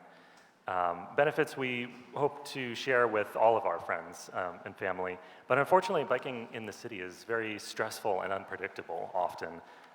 When I go to work, biking down Spruce Street often feels more like skiing down a giant slalom course where I have to weave back and forth around large parked vehicles. And the lack of protected bike routes makes it hard to convince my wife to bike with me, actually, even though she really likes it and would like to do it more. And if I can't even convince my own wife, I have no hope with my friends who regularly tell me they feel intimidated and defeated by the streets around here, even though they would like to bike more. Everyone should have the freedom to bike, whether they're 8 or 80, and to enjoy those benefits. So, thank you. We have Alexandria Murphy, Jonathan Hesney, and Ken Struthers Thompson and Joe Cox also make their way to the podium. Good morning, City Council. Welcome back. My name is Kelsey Leone. I'm a clinical researcher in harm reduction, specifically studying barriers to treatment in the city. I'm speaking in regards to Councilmember Jones's Bill 240242, restricting medical services in his district, but I am going to speak in reference to the bills that Councilmember Lozada introduced today, because it speaks to the wider treatment landscape. Over the past year, I'm a member of the Coalition for Dignity and Treatment, which advocates for and educates around treatment barriers and conditions for people who use drugs in our city. Over the past year, myself and my colleagues have distributed numerous studies to your staff. We've taken meetings with you, we've provided public comment at city council sessions, and provided evidence that at a macro and micro level that harm reduction saves lives. We've impressed upon you again and again that attacking services for people using drugs does damage to entire communities. If you are going to vote in favor of bills that restrict services for people using drugs, you cannot in good conscience say that you want people who use drugs to recover. You cannot say that you want them to get medical or psychological treatment. You cannot say that you want their suffering to end, because you are exacerbating it. The Kensington Special Committee held hearings on barriers to treatment beds in the city this summer. If you vote for these bills, you are the treatment barriers. You are making matters worse. And so I urge all of you to take actions that you can sleep at night soundly and without blood on your hands. Thank you.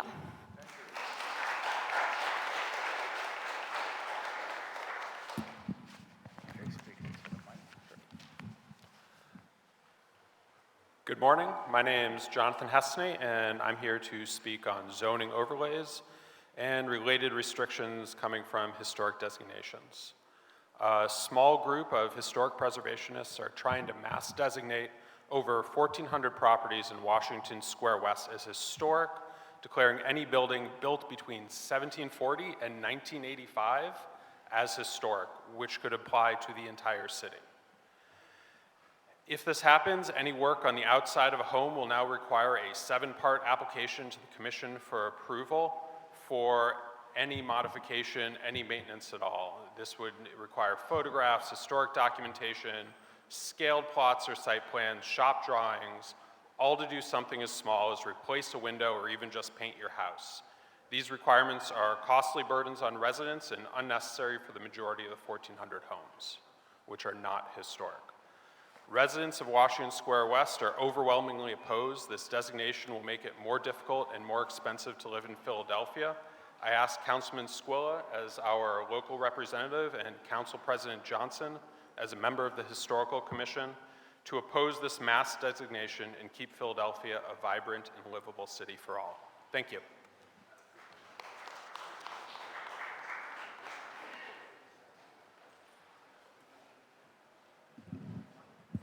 Hello, my name is Joe Cox. First, I want to thank Council President for legislation calling for no stopping in the bike lanes. I am here in honor of Dr. Barbara and every other victim of lack of action toward Vision Zero. We need Vision Zero. Every day the city tries to kill you. If you don't own a car in the city, you are treated as a second-class citizen. Your life is less valuable. Biking is seen as something leisure. That is a problem. It makes zero sense. In the poorest big city, we have the most cyclist commuters. The majority of delivery cyclists are people of color. We have the most disabled citizens, yet our mayor defunded Vision Zero, which is already a joke. Someone biking to work is faced with a bike lane becoming a sidewalk. Pedestrians are put into traffic with no warning. Drivers don't know basic laws.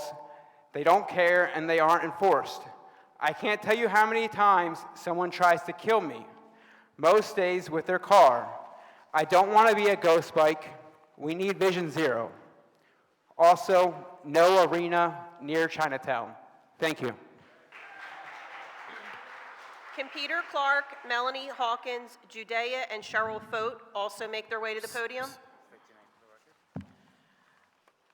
Greetings. My name is Shawnee Struthers Thompson. I'm here on behalf of my 94-year-old widowed public school teacher, retired public school teacher mother.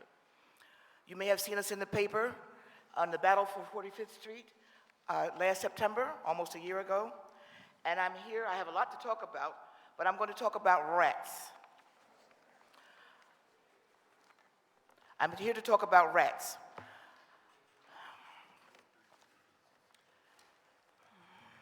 Is that a part of the bill, ma'am?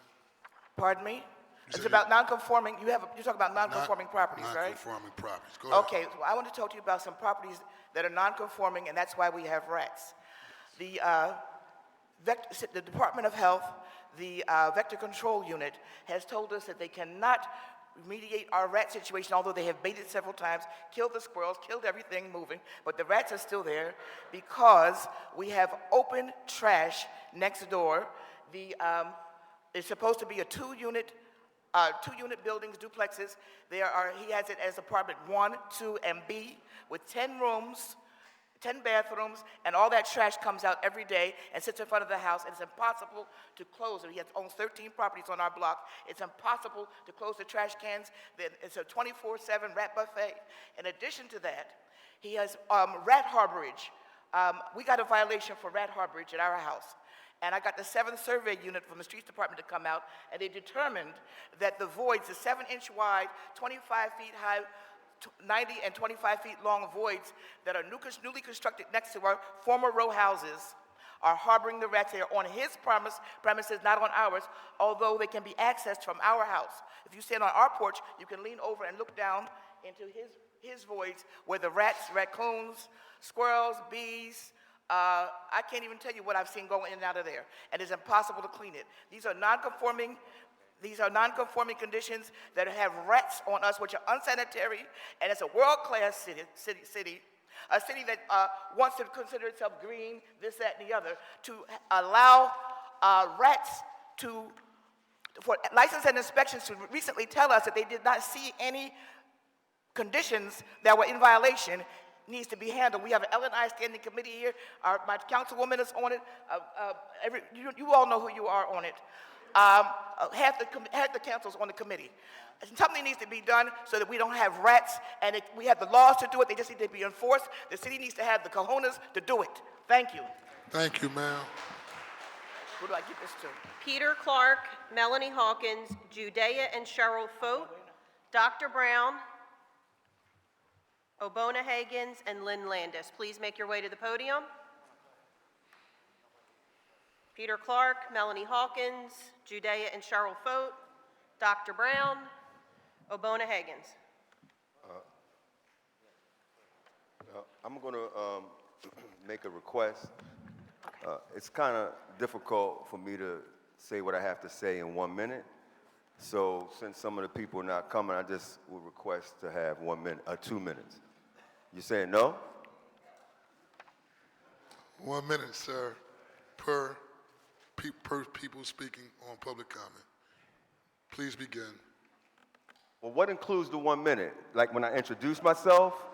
Cause I spend time writing with them. Your minute is running now, so please state your public comments, sir. I have a bill here for you guys. We have badges of slavery, vestiges of slavery happening in Philadelphia. And you have the ability to eradicate those badges of slavery based on the United States Constitution. I have a bill here called the Philly 13th Amendment Bill. The Supreme Court said that Congress has the ability and has to define what the badges, vestiges, and incidents of slavery are. You are a legislative body, and you are obligated to define those things that harm the descendants of slavery, the freedmen. How do you know that these things are happening and you don't create a law to stop it? I have the bill here since my time is limited, and I also have the speech here that I have prepared. So I would ask that the Sergeant of Arms give this to all the council members, including Council President, and I expect and demand a response. Don't ignore me like you ignore your emails and you ignore your phone calls. We've had people who have been calling your office, sir, and you haven't been responding. You're in breach of duty. You have the obligation to respond to your constituents, and you're not doing it. This whole body is in violation of the 13th Amendment. But you guys don't know the 13th Amendment, but you're going to know about it. Lynn Landis, can Albert Meinster, Jasmine Hoffman, and Kimberly Modell please also make their way to the podium? Good morning. I'm Lynn Landis of smallstreetsphilly.org. I'm speaking in opposition of the ordinance continuing a neighborhood improvement district in East Passyunk. Neighborhood improvement districts and business improvement districts, otherwise known as NIDs and BIDs, are privatization of government functions. These private entities are imposed on businesses and neighborhoods without the informed consent of property owners. These entities are allowed to tax citizens without due process. They select their own boards that have the power to levy taxes, take out loans, and condemn properties, among other things. One day, we may all wake up and find out that we've incurred huge debts because these entities are basically operating behind closed doors and unaccountable to the public. In a similar fashion, large swaths of Philadelphia private property have been put under the authority of the city's historical commission through their historic designation process. Once again, decisions are being made by a handful of people without the informed consent of the property owners. On September 13th, the Historical Commission could vote to designate most of Washington Square West a historic designation area. We are asking the mayor and city council to urge a commission to restrict its historic designations to truly historic buildings with the fully informed consent of property owners. Thank you. Albert Meinster, Jasmine Hoffman, Kimberly Modell, and Emilio Flores, please make their way to the podium.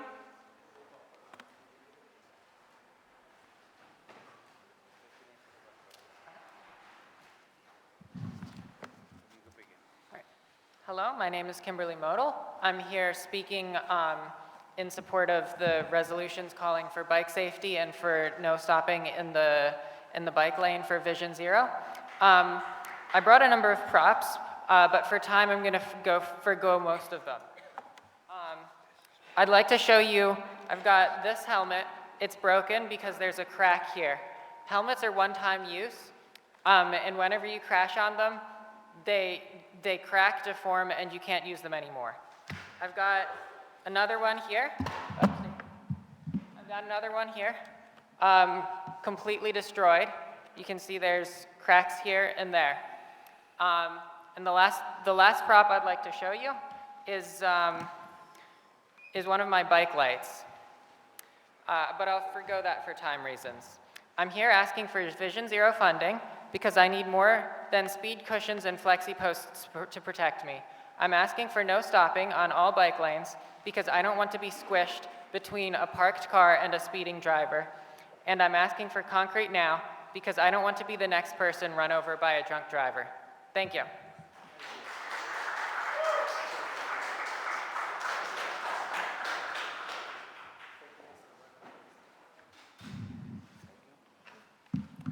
Hi, my name is Jasmine Hoffman. I'm an advocate for J Alert Bill SB 730, and I'm here representing my sister Aisha Poole, whose daughter, and my niece Jayana Powell, who was 8 years old, walking home from Cass City Elementary School. In 2018, she was hit by a vehicle crossing the street, walking home with her siblings. I am testifying in support of a resolution introduced by council members Thomas, O'Rourke, and Olay, calling for a hearing on Vision Zero. I also want to testify in support of the council president's bill to change parking regulations in bike lanes from no parking to no stopping. J Alert SB 730 is a tool that will help pedestrians and bicyclists in lowering the fatalities of hit and runs in Philadelphia by awareness. J-Alert is a tool that will back up the news and the police station and send out alerts to our cell phones and also registered auto shops. We hope that the councilmen also help with moving SB 730 off the committee floor. We also hope of hearing on Vision Zero talks about the lack of enforcement of hit-and-run crashes and get funding for concrete barriers. Thank you to the council president and the rest of the council. Thank you. Albert Meinster, Emilio Flores, Kimwanda Walker, William Hendricks, Christopher Dasher, and David Sims also make their way to the podium. Hi, my name is Emilio Flores. I'm a harm reductionist, a substance use researcher at PenMed, and a person who uses drugs. I'm part of a collective of community members, some of whom are licensed medical professionals and social workers, who hit the streets of Kensington every single weekend, rain or shine, and have done so throughout the pandemic at our own personal risk. We're not a nonprofit, and none of us are paid for this work. We do it because we care, and because we understand that when the state leaves people behind, it's up to us to take care of one another. I'm presenting today in opposition to Councilmember Losada's proposed amendment to Title 10 of the Philadelphia Code, which would effectively ban mobile outreach in the 7th District, including distribution of life-saving harm reduction supplies. The introduction of this amendment would be cruel under any circumstances, but introducing it now amid an increasingly toxic and deadly drug supply is indefensible. With the local drug supply being overtaken by xylazine, the devastating impact on our community is impossible to ignore. Xylazine, in combination with fentanyl and other adulterants, has led to severe infections, amputations, and an alarming rise in infections. While this is all occurring, our mayoral administration has set its sights on defunding vital public health services like the syringe exchange program at Prevention Point. A 2019 study out of GWU found that PPP services prevented 10,000 people from contracting HIV over a 10-year period. By defunding these services and banning smaller grassroots outreach efforts, the administration is sending a clear message that it does not care about the proliferation of HIV and other bloodborne illnesses. If that's not enough to convince you of these services' necessity, consider that the same study estimated $1.8 billion in total lifetime taxpayer savings. Opposition to harm reduction services isn't just morally repugnant, it's fiscally irresponsible. At a time when we should be responding to the crisis with compassion and practices based in evidence, members of council are responding with punitive measures that fly in the face of decades of public health research. Since the beginning of Mayor Parker's tenure, I and other harm reductionists have been harassed by police while distributing electrolyte packets and water during a heat wave and while administering wound care to an individual who didn't feel comfortable accessing services at a nearby hospital for fear of being stigmatized.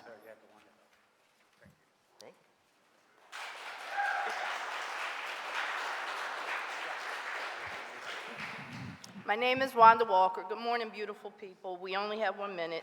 240416-A is what I'm going to speak about, to be respectful. Of course, I want to speak about generational wealth and what's going on with small businesses and landlords, but we'll stick to this one. I'm not okay with this because it says non-electorals. Who are these people? You're talking about selling bonds to create money. There are other ways to get revenues in the city of Philadelphia. Are you all aware that 23,000 buildings in Philadelphia are non-exempt, which equals $30 billion in property value that does not get taxed, a property tax, like the rest of us? And if you look at places like U of P, that own like 1/3 of Philadelphia and their endowment, and they're not paying taxes, this would be a great way to get revenues. So if we started even doing a flat tax on churches, universities, hospitals, and nonprofits, we would find the money that we need. I'm definitely going to say no to the stadium. We already have 4 of them, so anything a new one can do, the 4 that we have can do the same. We are the #1 poorest big city for this reason right here. We are not doing the things that are necessary and needed for this city to be better. We keep doing other things. Thank you. I'll see you next week. We have William Hendricks, Christopher Dasher, David Sims. Good morning, Council. My name is Christopher Dasher. I live and work in South Philadelphia, where I'm also raising 2 children, aged 3 and 9. My name is Christopher Dasher. Good morning. My name is Christopher Dasher. I live and work in South Philadelphia, where I'm raising 2 children, aged 3 and 9. I believe all traffic deaths are preventable. I wish to express my support for the measures introduced today regarding pedestrian and bicycle safety and thank Council for doing so. I believe it is a fundamental right of every Philadelphia resident to get around safely without the use of a car in every neighborhood. Cities in the US and around the world have learned that when you build a city for cars, get cars. When you build a city for people, you get people. And it's the people of Philadelphia that make me love this city so much. I was born here, I'm raising my kids here. Thank you for making it safer to do so. The community has spoken. Paint is not protection, we need concrete now. Thank you.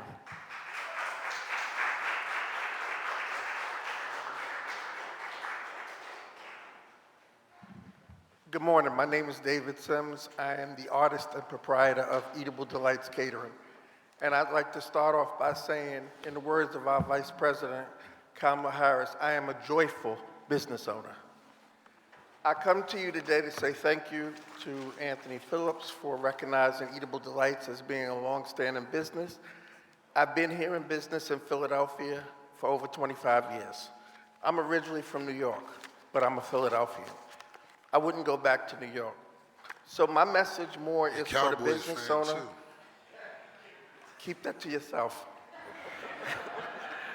My message is for the small business owner or for the business owner. It's not easy, but it's worth it. And I want to say thank you to all of the people in Philadelphia that has supported Eatable Delights for over 25 years. I'm very happy to say that I've served 5 mayoral administrations and most of the people here in City Council. So thank you for your time, and everyone have a good day. Thank you, David. Council President, there are no other names for public comment. That concludes today's public comment period. The chair recognizes Councilmember Brooks, then Councilmember Young. Okay. Thank you so much, Council President. I would like to be excused. Member Brooks, 1 second. Can we keep it down as members make their remarks? Thank you, The chair Council. recognizes Councilmember Brooks. Thank you, Council President. I would like to be excused for official council business, and I vote aye on all bills and resolutions. Leave is excused. Okay. We will now consider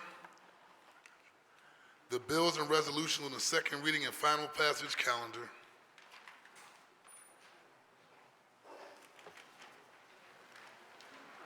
Will the clerk please read the title of resolution number 240629? A resolution calling on the Pennsylvania State Senate to enact House Bill 2370 to fairly fund schools in Philadelphia and across the Commonwealth to ensure fair allocation of resources for all students, introduced by Councilmember Thomas for Council President Johnson. The chair recognizes Councilmember Gilmore Richardson for a motion regarding resolution number 240629. Thank you. Adoption of the resolution. Second. For the record, the chair recognizes Councilmember Thomas for a motion regarding resolution number 240629. Thank you, Council President. I move for the adoption of the resolution. Second.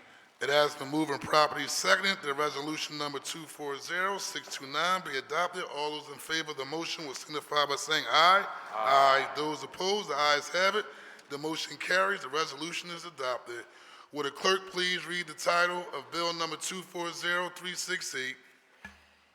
An ordinance continuing a neighborhood improvement district known as East Passyunk Avenue Business Improvement District in an area that generally includes both sides of East Passyunk Avenue from the south side of Federal Street to the east side of South Broad Street, certain blocks of streets that intersect that portion of East Passyunk Avenue, both sides of Broad Street from the north side of McKean Street to the north side of Snyder Avenue, and the west side of South Broad Street from the south side of Mifflin Street to the north side of McKean Street, designating the East Passyunk Avenue Business Improvement District, which has organized itself as a Pennsylvania nonprofit corporation, as a neighborhood improvement District Management Association for the district, approving a plan for the district including a list of proposed improvements and their estimated cost, and providing for assessment fees to be levied on property owners within the district, authorizing the Director of Commerce on behalf of the city to execute an agreement with the East Passyunk Avenue Business Improvement District relating to the district, and authorizing the East Passyunk Avenue Business Improvement District to assess property owners within the district a special property assessment fee to be used in accordance with the approved plan,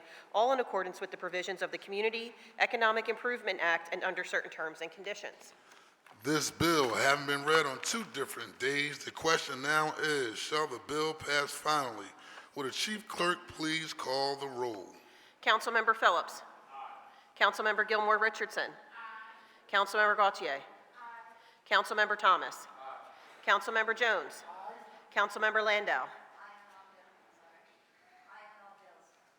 Councilmember Losada. Councilmember Young. Councilmember Brooks voted aye. Councilmember Harity. Councilmember O'Rourke. Councilmember Driscoll. Councilmember O'Neill. Councilmember Squilla. Councilmember Bass. Councilmember Ahmad. And Council President Johnson. Aye. The ayes are 17, the nays are 0. Majority of all members having voted in the affirmative, the bill passes.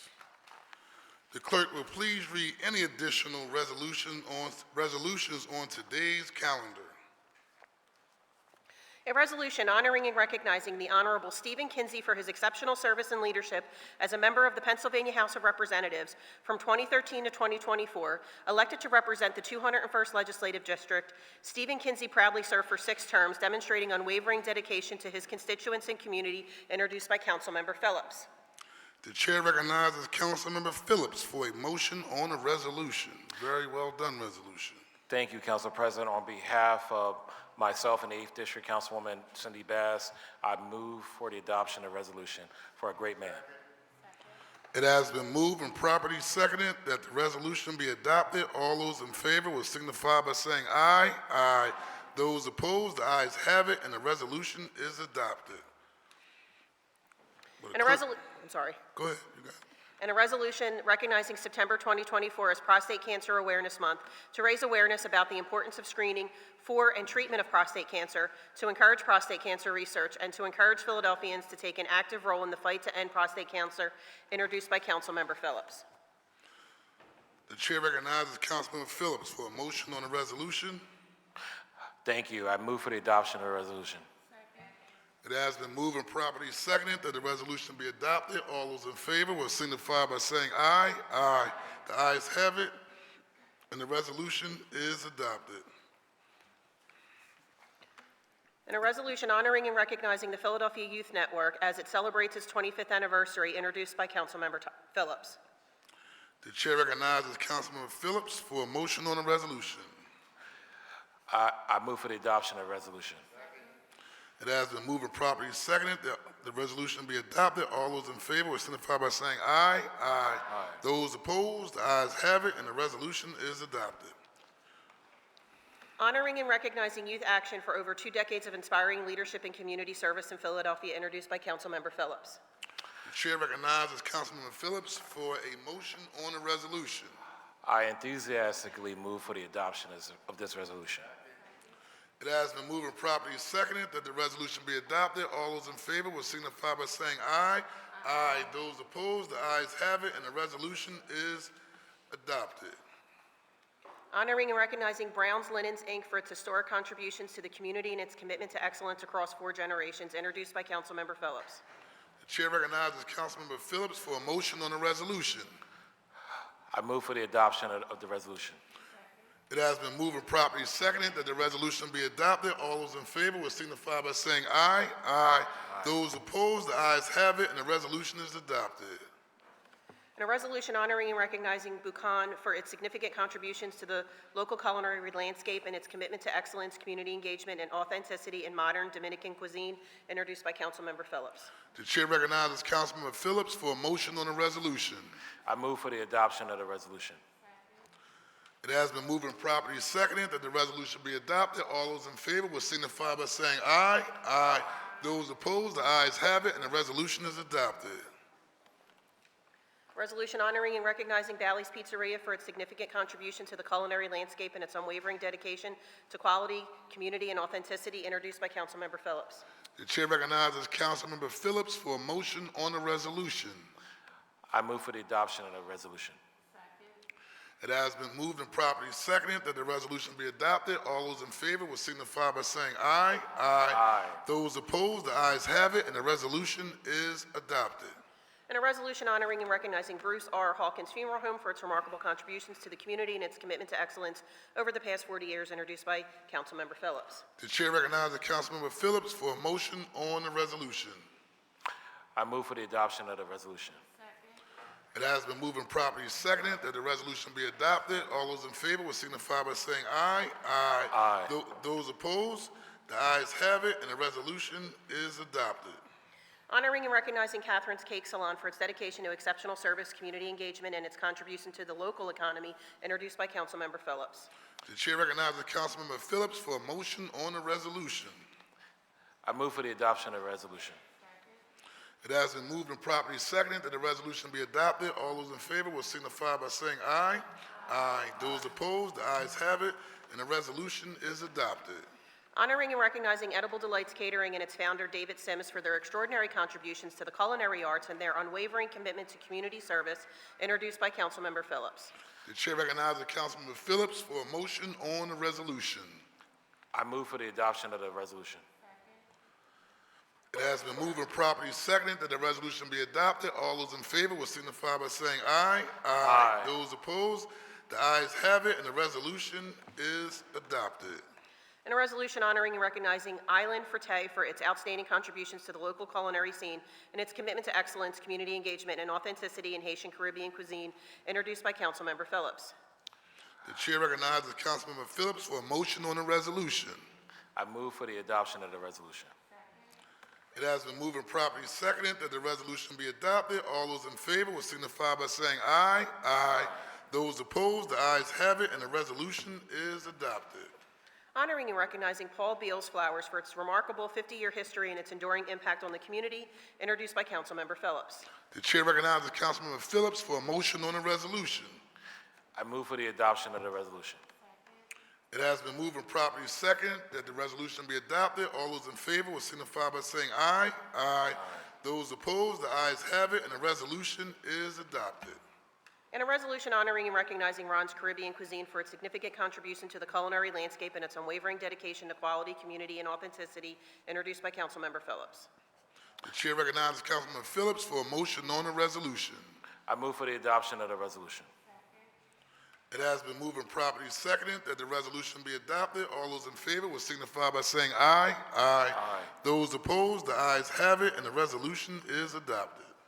And a resolution honoring and celebrating dermatology, laser, and aesthetic surgery and its owner, Dr. Lewis A. Brown, Jr., for their extraordinary contributions to the Rising Sun Avenue Business Corridor and the broader Philadelphia community, introduced by Councilmember Phillips. The chair recognizes Councilmember Phillips for a motion on the resolution. I move for the adoption of the resolution. It has been moved and properly seconded that the resolution be adopted. All those in favor will signify by saying aye. Aye. Those opposed, the ayes have it, and the resolution is adopted. And a resolution recognizing the recent partnership between Philiport and Norwegian Cruise Line and celebrating the return of cruising in the city of Philadelphia, introduced by Councilmember Gilmore Richardson. The chair recognizes Councilmember Kathy Gilmore Richardson for a motion on the resolution. Thank you, Mr. President. I enthusiastically move the adoption of the resolution. It has been moved and properly seconded that the resolution be adopted. All those in favor will signify by saying aye. Aye. Those opposed, the ayes have it, and the resolution is adopted. And a resolution recognizing, honoring, and celebrating Zeta Phi Beta Sorority Incorporated on the occasion of Zeta Day at City Hall, introduced by Councilmember Gilmore Richardson. The chair recognizes Councilmember Kathy Gilmore Richardson for a motion on the resolution. Thank you, Mr. President. I move the adoption of the resolution and look forward to welcoming the finer women of Zeta Phi Beta Sorority Incorporated to Philadelphia City Council chambers. It has been moved and enthusiastically seconded that the resolution be adopted. All those in favor will signify by saying aye. Aye. Those opposed, the ayes have it, and the resolution is adopted. And a resolution authorizing the Committee on Housing, Neighborhood Development, and the Homeless to hold hearings on how setting affordable housing program eligibility according to the metric of Regional Area Median Income, AMI, fails to reflect the true state of housing affordability needs of Philadelphians, how this leads to city housing programs not providing enough funding to those who need it most, and how the adoption of a more locally defined AMI can be utilized to create and sustain genuinely affordable housing across Philadelphia, introduced by Councilmember Gautier. The chair recognizes Councilmember Gautier. Thank you, Council President. I call for the adoption of the resolution. Second. It has been moved and properly seconded that the resolution be adopted. All those in favor will signify by saying aye. Aye. Those opposed, the ayes have it, and the resolution is adopted. And a resolution honoring and congratulating the Rec 6 basketball team for winning the 2024 Brotherly Love Basketball Championship, introduced by Councilman Thomas for Council President Johnson. The chair enthusiastically recognizes Councilmember Isaiah Thomas for a motion on the resolution. Because I have to thank you. Thank you, Council President, and I reluctantly move for the adoption of the resolution. It has been moved and properly seconded that the resolution be adopted. All those in favor will signify by saying aye. Aye. Those opposed, the ayes have it, and the resolution is adopted. And a resolution honoring and congratulating preparatory charter high school graduate Kalia Copper on winning the gold medal in women's basketball during the 2024 Summer Olympic Games in Paris, France, introduced by Councilmember Thomas for Council President Johnson. The chair recognizes Councilmember Isaiah Thomas for a motion on the resolution. Thank you, Council President. I move for the adoption of the resolution. It has been moved and properly seconded that the resolution be adopted. All those in favor will signify by saying aye. Aye. Those opposed, the ayes have it, and the resolution is adopted. And a resolution authorizing the Committee on Legislative Oversight to hold hearings investigating the city's progress towards achieving its Vision Zero goals and examining opportunities to increase safety measures for pedestrians and cyclists, introduced by Councilmember Thomas. The chair recognizes Councilmember Thomas for a motion on the resolution. Thank you, Council President. Clearly, this was a hot topic discussion issue today, so I appreciate all of my colleagues taking this issue and making it a priority, and I look forward to the conversation. So with that being said, I move for the adoption of the resolution.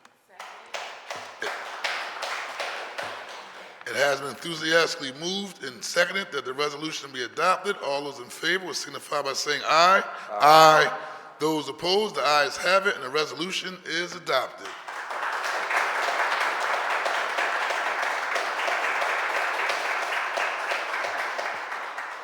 And a resolution authorizing the Committee on Legislative Oversight to hold hearings to assess the current state of Philadelphia's preparations for the multitude of events being held across the city throughout 2026 as we celebrate America's 250th birthday and Philadelphia's central role in America's founding, introduced by Councilmember Thomas.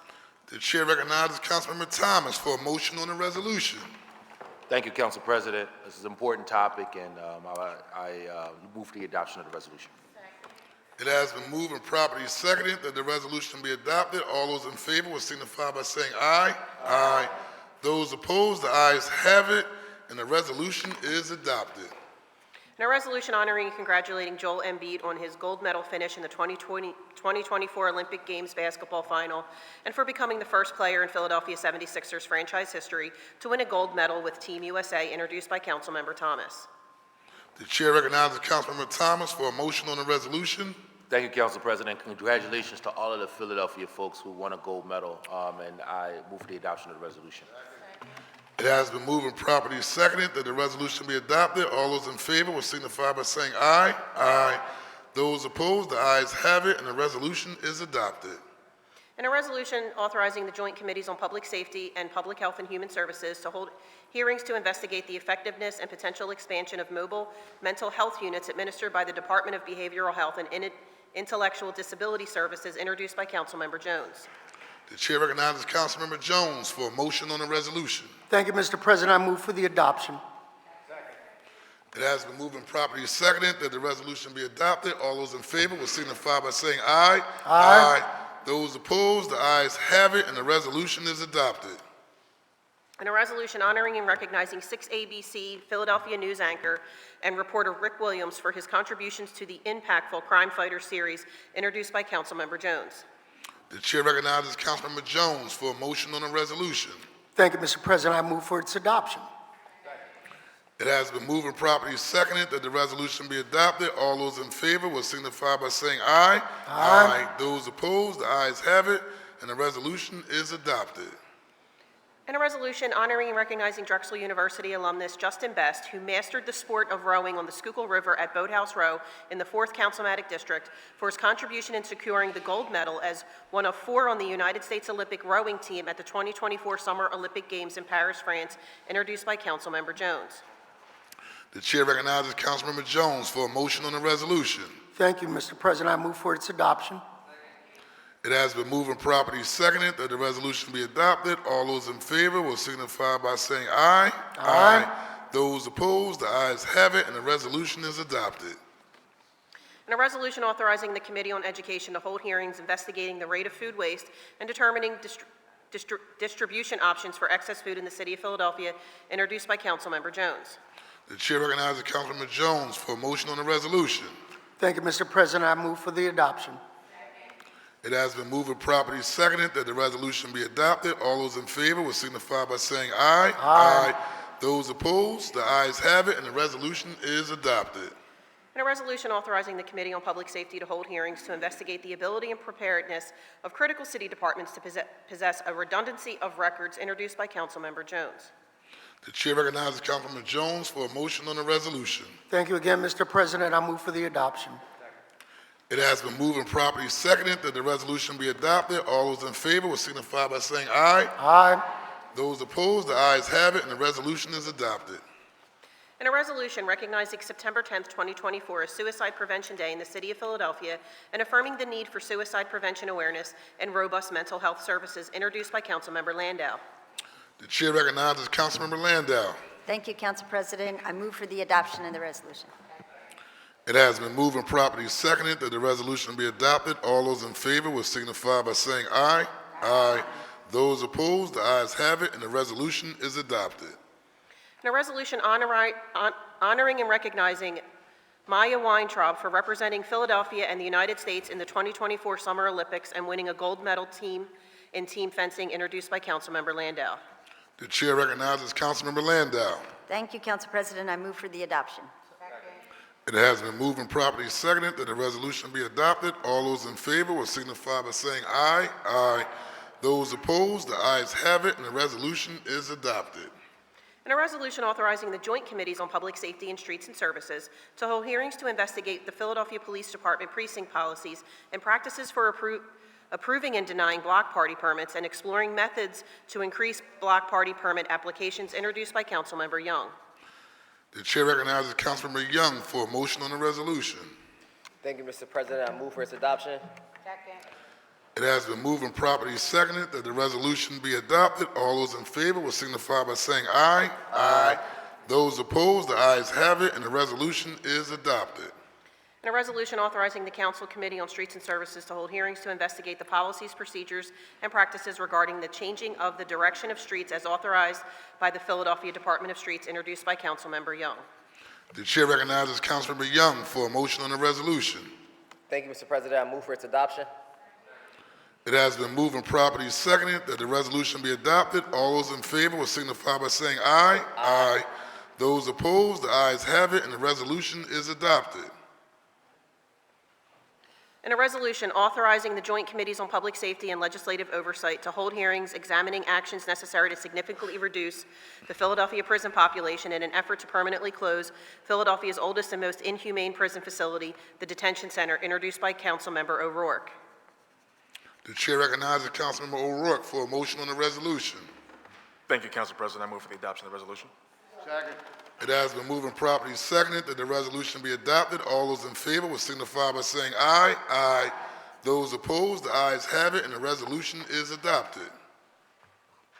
And a resolution authorizing the Committee on Transportation and Public Utilities to hold hearings to investigate the economic impact of the Philadelphia Water Department's implementation of advanced metering infrastructure on the residents of the city of Philadelphia, introduced by Councilmember Driscoll. The chair recognizes Councilmember Mike Driscoll for a motion on the resolution. I move for the adoption of the resolution. It has been moved and properly seconded that the resolution be adopted. All those in favor will signify by saying aye. Aye. Those opposed, the ayes have it, and the resolution is adopted. And a resolution authorizing the Special Committee on Kensington to hold public hearings to examine the current state of transportation infrastructure and services in the City of Philadelphia in response to the opioid crisis, introduced by Councilmember Driscoll. The chair recognizes Councilmember Driscoll for a motion on the resolution. I move for the adoption of the resolution. It has been moved and properly seconded that the resolution be adopted. All those in favor will signify by saying aye. Aye. Those opposed, the ayes have it, and the resolution is adopted. And a resolution recognizing September as Childhood Cancer Awareness Month and promoting the public awareness and research of childhood cancer in the City of Philadelphia, introduced by Councilmember Ahmad.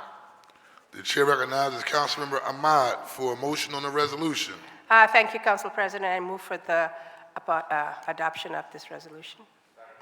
It has been moved and properly seconded that the resolution be adopted. All those in favor will signify by saying aye.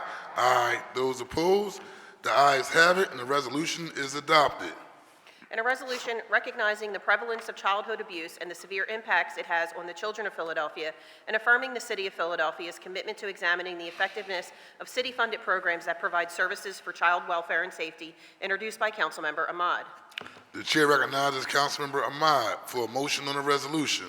Thank you, Council President. I move for the adoption of this resolution. It has been moved and properly seconded that the resolution be adopted. All those in favor will signify by saying aye. Aye. Those opposed, the ayes have it, and the resolution is adopted. Council President, there are no more resolutions in my possession.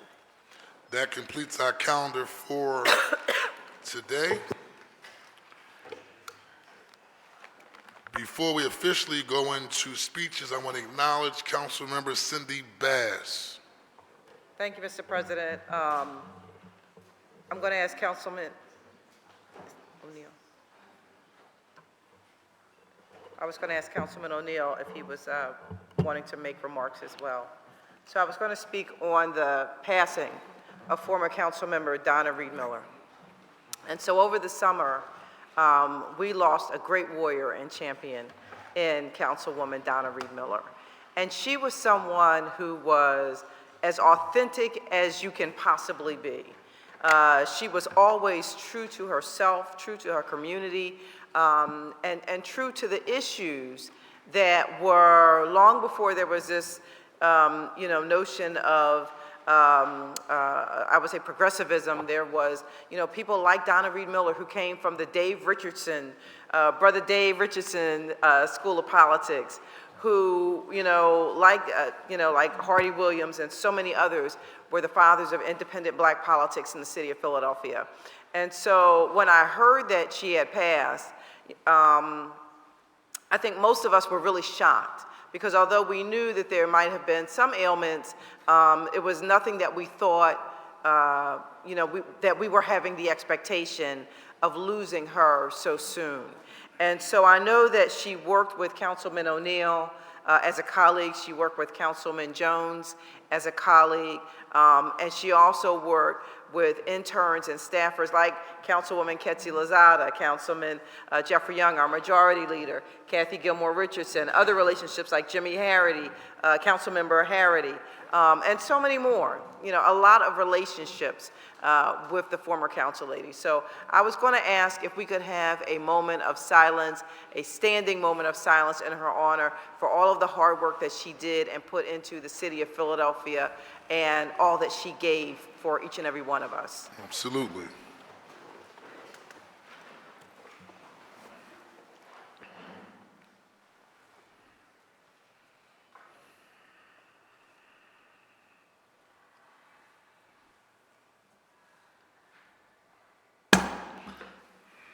Thank you, Member Bass. Thank you, that was perfect.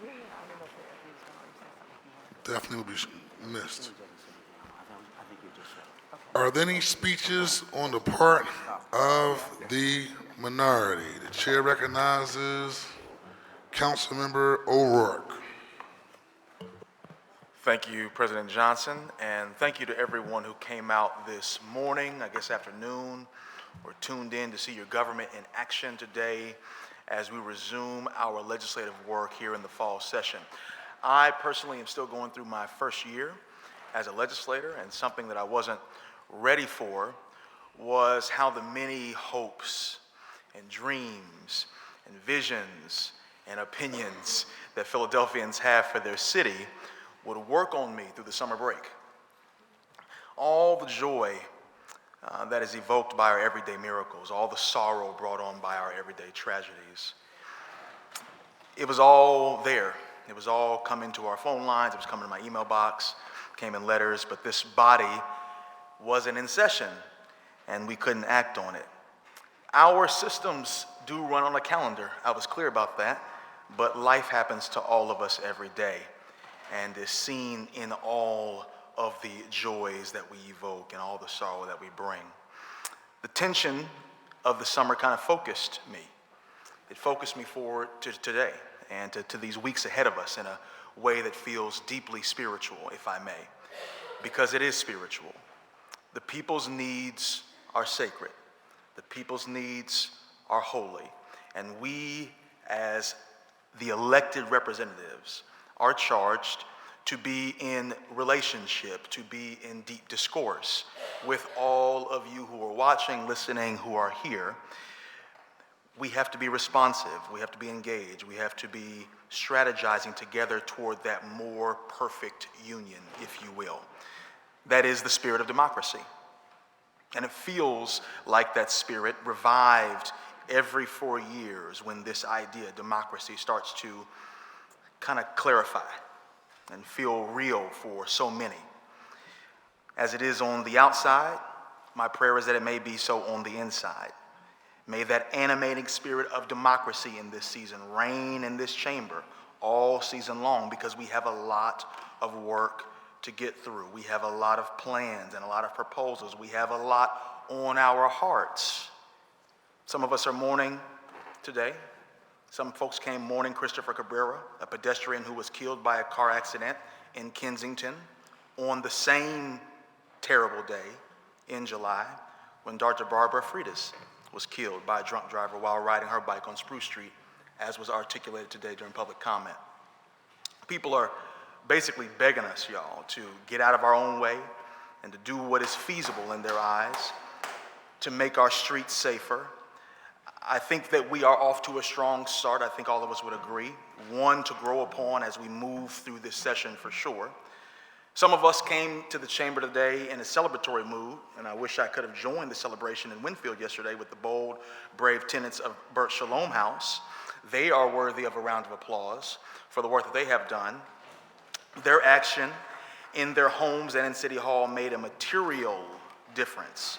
Instead of living under the boot of a slumlord, they communicated with their representatives to incite the purchase of their apartment building from PHA. And that's an example of what government can do when it heeds the calls of the people and when it comes together for action. This is, I believe, another testament to the power of organized tenants.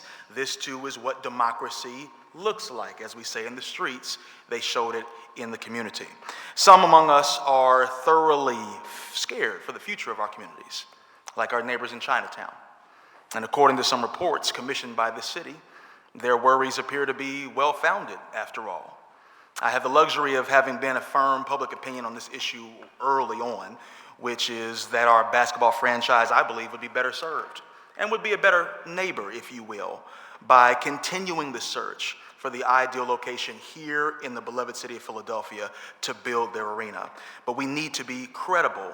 We need to be open. We need to be honest when we have that discussion, not for show, not for words, but so that the people can actually witness self-government working for them.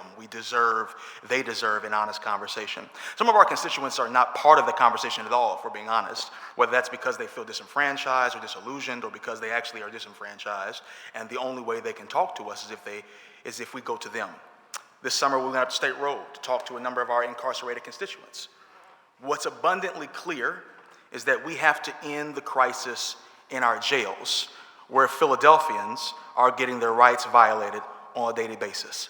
And I call them Philadelphians because that's what they are. They are Philadelphians, and they are having their rights violated for a variety of reasons.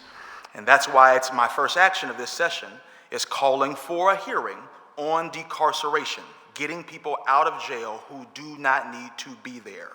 10 years into this movement towards decarceration. And some of them may feel a bit repetitive for us to have those sorts of hearings, but these are hard conversations. That's our job. That's what we have to do. It's our work. That's life in a thoroughly democratic republic, where we don't just see voting twice a year as the full breadth of the people's engagement, but we engage this way too. It's essential that we feel and know that as much as we love Philadelphia, that Philadelphia is a city that loves us back. I'm honored to say that aspirational turn of phrase that's guiding our office came straight from Cameron Morris, who is a wonderful young man and senior at Roman Catholic who interned in my office this past summer. Philadelphia, a city that loves you back. Philly must be a municipality that won't just hear your voice, but empower it, that it can match your dreams with the resources to realize your dreams. That's the Philly that I imagine.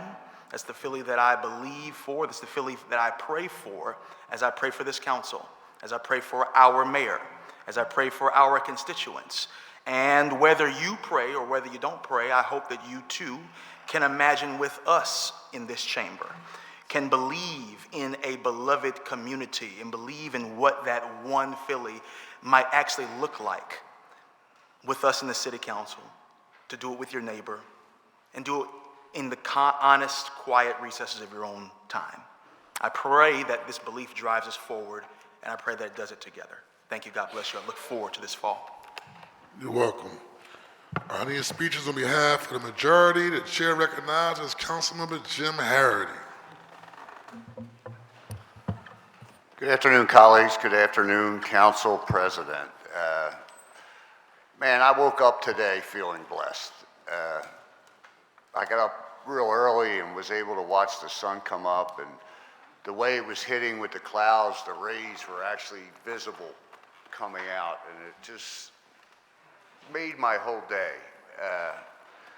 And then I come into council today, and I look up, and there's my mentor, my spiritual advisor, my brother, Iman Abdul Alim, up there giving our prayer invocation today. And it just made me reminisce. A bunch of us came from the convention, and a lot of you that were there, know I didn't really have much fun at the convention. I spent most of the time acting as a staffer again and trying to make everybody happy, and we were able to do that. And I actually gave my pass away every day to somebody else to go see. And finally, on the last day, my brother was a little upset with me because I had taken care of so many people, and I was so irritated that I wasn't even going to go Thursday night. And it's funny how God works. He beat me up a little bit and gave me his page pass, which gives you access to everything. And I went over and actually sat down, and I was still not feeling right. And then I look up, and who was standing there but Abdul Ali? And I was like, you know what? This is God.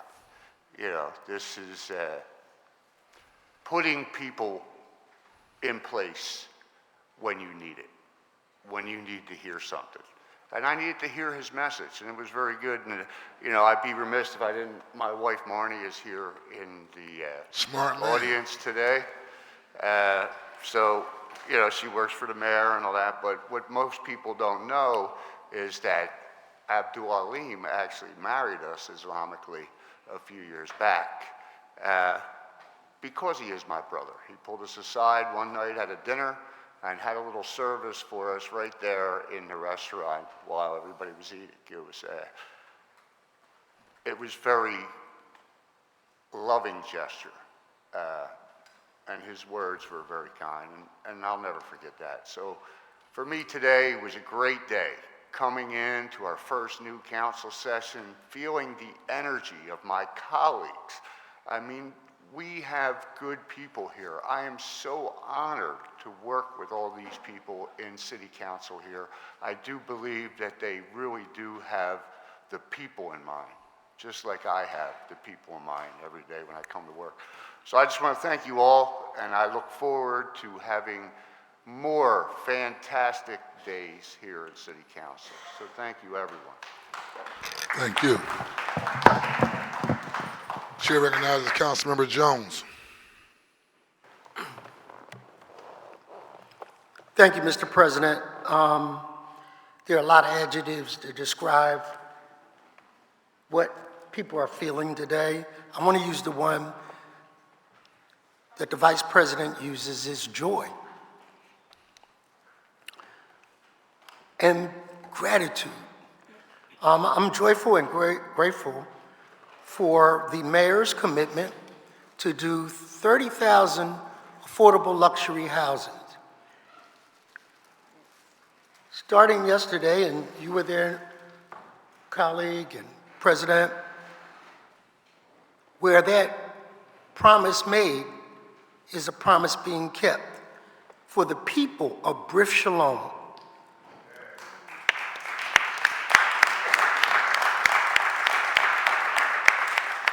$269 units being renovated by PHA. Thank you, Mr. President, and thank the board of directors and the chief operating officer over at PHA for rescuing those people. Thank you, Mr. President and colleagues, for what I learned from the chair of housing, who went through this and texted me and said, I got your back, I'll show you how. But she did not tell me how much pressure that was.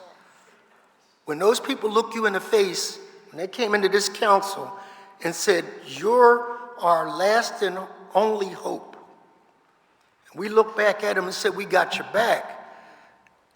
That day yesterday could have turned out real different, Prez. We could have been trying to find homes for them, to go to shelters. People in the fourth quarter of their life that were veterans and people with disabilities. When we did the tour, President, my colleagues showed up.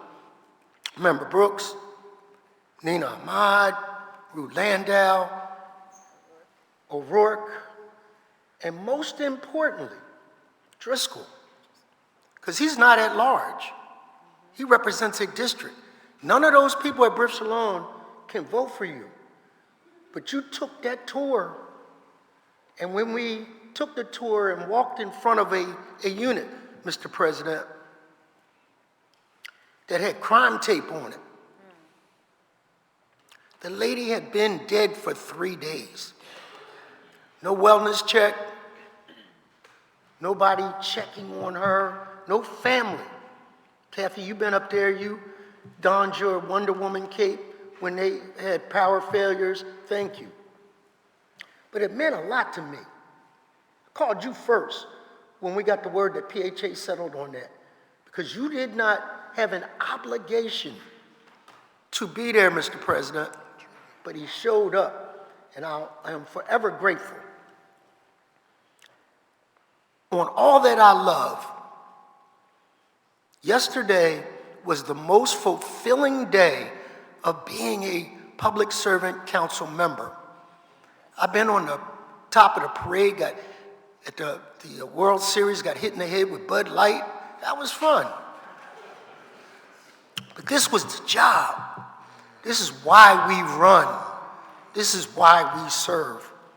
I want to focus a little bit on yesterday, talking to people, and I remember that tour, and there was one veteran who invited us into the house. And when I tell you the conditions he lived in, he could not open his oven because it was caked with debris, grease, things like that. Definitely a fire hazard. I asked him, looked around, I said, well, where do you sleep? He pointed at an easy chair, but I said, there's a bed right there. He said, sir, that's full of bed bugs. He served our country. He did not deserve to be in the fourth quarter of his life and live like that. You guys came to the rescue. Mayor put up $8 million towards the $23 million PHA did to save them. I won't say what I want to say because the president will have something to say coming along, but I will say this. If you think the owners, the prior owners of that building, you're going to walk away into sunset with 23 million of our dollars after what you did to those people, what you did in other cities to those people, they not like us. They not like us. And finally, I want to tell you that those people were grateful. You saw them. They were grateful that we promise made, promise kept. And I am proud to serve with you. Because what yesterday represented is why we ran. So thank you very much. Keep up the good work. And may we be, the price we pay for the space we occupy is service. Thank you, Mr. President. You're welcome. Good job. Councilman Jamie Gaudier. Thank you, Council President. And good afternoon, colleagues and Philadelphians following along in City Hall and at home. I am so excited to be back here completing the people's work. In the first 6 months of our term, this council has already taken major steps to put City Hall to work for our neighborhoods, but there is much more to do. I've spent much of my summer continuing to work diligently to solve our housing crisis. In Philadelphia and across the country, Americans have made it clear that bringing housing costs down must be a government priority. I'm glad that candidates for office at the highest level have started talking about affordable housing with the seriousness the issue deserves. Because in every neighborhood across our city, we hear the same story. Housing costs have skyrocketed and income just isn't keeping up. 40% of the households I represent earn less than $30,000 annually, including many seniors and people with disabilities. These constituents need our help the most, but for too long, the city has failed to give them enough support for them to access safe, accessible, and affordable housing. One of the main causes of this shortcoming is regional area median income, commonly referred to as AMI. Every level of government uses AMI as a benchmark for affordable housing programs. This makes sense on paper, but the truth is that our AMI does not accurately represent Philadelphia. The federal government calculates our AMI by combining Philly's median income with the median incomes of the 10 other counties in our metropolitan area. But Philly has a higher proportion of low-income residents than the collar counties do, meaning our area median income is significantly inflated. Our region's area median income is just over $114,000 annually, but the typical Philadelphia household earns only half of that. This means that when we build so-called affordable housing for residents earning 60, 80, 100, and 120% of AMI, it is still too expensive for the hundreds of thousands of residents who need affordable housing the most. We will never solve our housing crisis until government stops hiding behind a statistic that we know does not represent our reality here in Philadelphia. That's why the Committee on Housing, Neighborhood Development, and the Homeless will hold a hearing on how setting affordable housing program eligibility according to AMI fails to reflect our city's true affordable housing needs, how this leads to city housing programs not providing enough funding to those who need it most, and how the adoption of a more locally defined AMI can be utilized to create and sustain genuinely affordable housing across the city of Philadelphia. I look forward to this discussion and seeing what changes need to be made to the code to make our affordable housing programs more effective and more equitable too. I also want to take a moment to thank everyone who came here today to advocate for safer bike lanes and traffic calming. Like many of you, I'm still grieving the loss of Dr. Barbara Friedez, a beloved member of the 3rd Council District's CHOP community, as well as our other neighbors taken from us too soon by traffic violence. Traffic violence is real violence, and it is preventable. We can and must do more to make sure every Philadelphian is safe as they travel about our city, no matter how they get around. It is important to remember that working-class Black and brown communities like those I represent experience a disproportionate share of traffic violence. And as the chair of the Committee on the Environment, I have not lost sight of the fact that biking is one of the cheapest and most sustainable ways to travel. Every neighborhood deserves safe streets. That's why I've made it a priority to introduce road diets on major thoroughfares in my council district, including Market Street, Chestnut Street, Walnut Street, and Cobbs Creek Parkway, as well as other neighborhood thoroughfares like 48th Street. Under the council president's leadership, I look forward to working with the biking community, neighbors, and my council colleagues to ramp up this work. The legislation introduced by the council president today, which I proudly introduced on his behalf, as well as the hearing planned by council members Thomas and Landau, is just the start, and I look forward to the work ahead. Thank you so much. You're welcome. The chair recognizes Councilmember Jeffrey J. Young. Thank you, Mr. President. Today, I just want to thank my colleagues for passing two resolutions authorizing hearings today. One being reviewing of the block party permit policies, right? As I was going out throughout North Philadelphia all summer, traveling through communities, one major theme popped up in a lot of blocks in my district, and is that they are not able to have block parties because their permits are continuously denied by the police department for quote-unquote safety reasons. But for me, I think that allowing these blocks to unite at a block party can help enhance that community spirit and can make a community actually safer because folks feel like they're more engaged in a part of their community. So I look forward to holding that hearing to discuss those procedures on how the police department operates when it comes to block party permits. Also grateful again for passing the resolution authorizing a hearing to talk about the policies of the streets department when it comes to changing street directions here in the city of Philadelphia. Before I even got elected, this issue was on my table with some matters in Logan Square section. So I want to give the community the opportunity to put their opinions before us to talk about how these street direction changes affect their quality of life. So I'm looking forward to holding that hearing in the Committee on Streets and Services. I want to thank my colleagues for introducing resolutions today that are important to me as well. Councilman Phillips, thank you for introducing the resolution honoring David Sims. Before he was a 9th District resident, he was a prominent member of North Philadelphia on Ridge Avenue, where every year he put on a Christmas show for those residents. So it's dearly missed. So thank you so much for honoring David Sims.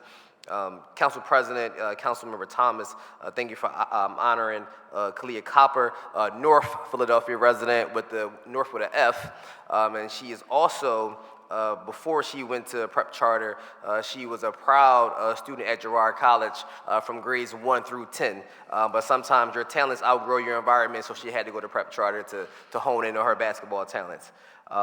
Council Majority Leader, Catherine Gilmore Richardson, my mother-in-law has that cruise line on her refrigerator, so she's waiting for that. So there are a lot of Philadelphians talking about that cruise, so it's very important that we promote that as well because there are a lot of folks who are anxiously waiting to aboard that cruise here in our city.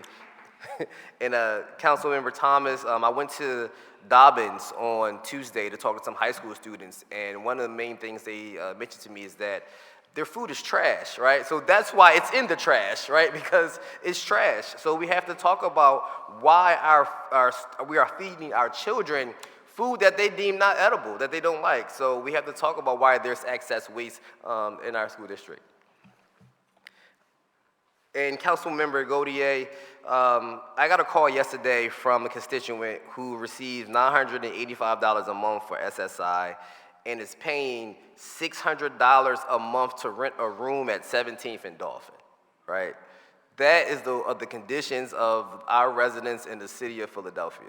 So when you talk about affordable housing, affordable to who is the question. And so we have to make sure that we are putting forth policies that really get to the issue that we're trying to solve, right? Because put forth housing that costs $300,000 is not going to solve our affordable housing crisis here in the city of Philadelphia.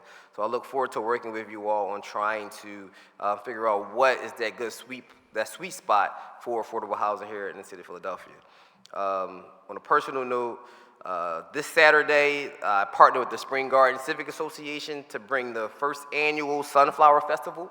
We will be on the 1700 block through 1900 block of Fairmount Avenue from 12 to 7. It's also sponsored by WXPN, who's presenting the headliner, Stella Ruse. So if you're out this weekend, please enjoy the Sunflower Festival on Fairmount Avenue.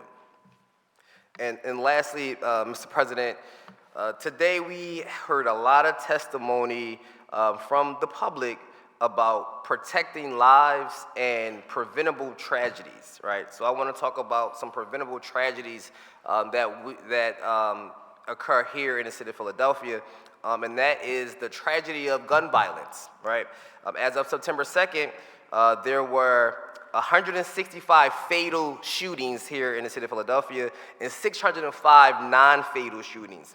As we talk about victims of crime, there are only, so 71% of those gun violence cases do not have a court case associated with that. So 71% of those cases are just out there just living freely, floating in the world with no end in sight for those victims to have justice, right? As we talk about justice for victims. And 80% of those victims are black. So let's continue to talk about those preventable tragedies that we have in our city, the preventable tragedy of gun violence, because it is only the black community in urban areas who experience gun violence at the rate that we experience it. So let's continue to talk about those preventable tragedies as we work to make our city safer, cleaner, greener, and all those other good stuff. So thank you, Mr. President. You're welcome, sir. The chair recognizes Councilmember Nina Ahmad. Thank you, Council President. It is a pleasure to be back and ready to do the people's work. We actually never stopped, continued to work through the summer. I just wanted to speak about a few things that I introduced today. Over the summer, my office has continued working on electric vehicle policy to address climate crisis. You know, as elected officials and city council members, we have a crucial role to play in addressing climate crisis and protecting our future. And it is critical that we continue to invest in infrastructure and support vulnerable communities, promote climate equity, and enhance emergency preparedness and advocate for stronger legislation. To that end, today we introduced a bill adding enforcement provisions for L&I to the bill we passed in June. This bill establishes a more concrete pathway for the city to oversee the maintenance of electric vehicle chargers, something that is already governed by federal laws for people who get the NEVI money, but is not codified in Philadelphia. We are also working on legislation to expand the accessibility and the democratization of EV charging and EV adoption. We can't have all these chargers just in Center City. If we are going to want to end our carbon footprint goals of 2030 to be met, we cannot be in these gas-guzzling cars. So I look forward to continuing to work with Otis and the Department of Planning and Development to really have a strategic view of how we are transforming Philadelphia to be at the forefront of addressing climate change and using our adoption of EV as a mode to do that. I also wanted to talk on two resolutions I introduced today focused on the well-being of our youth. And I just want to point out the irony of these two resolutions juxtaposed together. One was about the Childhood Cancer Awareness Month, and really about honoring the extraordinary courage of children battling childhood cancer, their families and friends who care for them through every step of their cancer journey, and the Philadelphia's hospitals, medical centers, research labs, and organizations that are dedicated to enhancing the quality of life for these children and their families. Well, next to that, we also introduced a resolution recognizing the prevalence of childhood abuse and the severe impacts it has on children. You know, we are taking care of our children on their cancer journey, and yet we have a whole host of children who are not being taken care of. A society is judged on how well our children are doing, and we are not doing so well. An estimated 1 in 10 children in Philadelphia experiences some form of abuse or neglect before the age of 18. How is that child prepared to face the world? Child abuse has devastating impacts on a child's physical, emotional, and psychological development, with long-lasting consequences for our city's children's families and communities. You know, research has shown that victims of childhood abuse are 9 times more likely to be engaged in criminal activities, are more likely to perpetuate cycles of violence. They are in this perpetual cycle that they can't get out of. And raising awareness of childhood abuse is a critical step towards prevention and intervention, ensuring that every child in Philadelphia has the opportunity to grow up in a safe, supportive, and stable environment. So I implore all of us to focus on the children of the city and make sure we are meeting their needs, and all the resources we have from our different departments are actually going and are actually effective in addressing this issue. So I look forward to working with all of you in this coming session. We continue to work on our maternal mortality issue, working on legislation to address implicit bias in the treatment of pregnant women and birthing people, particularly those of color, who face so many impediments for a safe journey to give birth. And this directly ties into our issues of our children and how well they're taken care of. So I look forward to working with all of you, and thank you very much for my time. Thank you. The chair recognizes Councilman Rue Landau. Thank you, Council President. Welcome back, everyone. I'm deeply honored to reconvene today and recommit ourselves to the well-being, safety, and fairness of every Philadelphian. I hope everyone had a great summer. I, too, was out in neighborhoods throughout the city and loved being on the ground with people, hearing their ideas and their concerns for our city.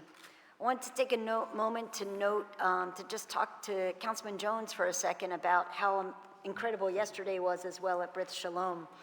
As a lifelong housing justice advocate, I've been in hundreds of units throughout the city of Philadelphia, and there is, without a doubt, it is heartbreaking to watch the conditions in which people have to live, especially when they're paying money to a landlord to provide them what should be a safe, habitable space. And there is nothing more fulfilling than finally providing people with what they deserve for literally habitable, safe housing. With some people, that is just basic justice, but it's also just basic morality of something that we'll do. So I was so glad to be there to celebrate that day with you. You and your staff did such incredible work, and can't wait, especially with the chair of my housing committee, to do so much more this session. But I wanted to just to take a note to say congratulations to all of our Olympians who were honored today, including Maya Weintraub, who won the gold in fencing. Clearly, Philadelphia is growing some great Olympians. And today I was honored to champion myself several critical initiatives that reflect our collective responsibility to build a city where every resident can thrive. I'm excited to serve as the primary co-sponsor on the resolution of Councilman Thomas authorizing legislative oversight to hold hearings on the progress of Vision Zero's goals. As chair and vice chair of the committee, Councilmember Thomas and I, along with Councilmember Nick O'Rourke and others in the chamber, are acutely aware that Vision Zero is not just a policy, it's a commitment to ensuring that our streets are safe for all who use them, whether they're cyclists, pedestrians, or drivers. Too many lives have been lost or altered forever due to preventable traffic violence. This hearing will provide a much-needed space for us to hear the voices of experts and community members. Our goal is to create a vision of Philadelphia so that no one, regardless of their socioeconomic status, race, where they reside, or any other variable, has to fear for their safety on our roads. I look forward to those hearings. I also introduced a bill on Council President's behalf and also my resolution that address the urgent issue my office has heard so much about from constituents, rising property tax assessments across our city. As a housing rights lawyer, I am well versed on how rising property values have placed an increasing burden on our residents, particularly long-term residents in or near gentrifying neighborhoods. That is why I introduced a bill to extend the deadline for first-level review appeals to November 18th. I am strongly urging also the Board of Revision of Taxes to extend the timeline for filing formal appeals for tax year 2025 until March 31st of that year.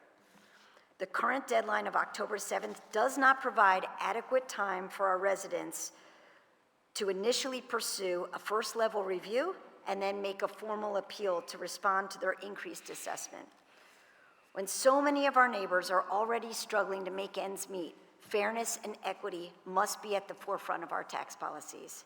This extension will ensure that all Philadelphians have the opportunity to appeal their assessments and seek relief whenever it's needed. Finally, I introduced a resolution to declare September 10th, 2024 as Suicide Awareness and Prevention Day in our city.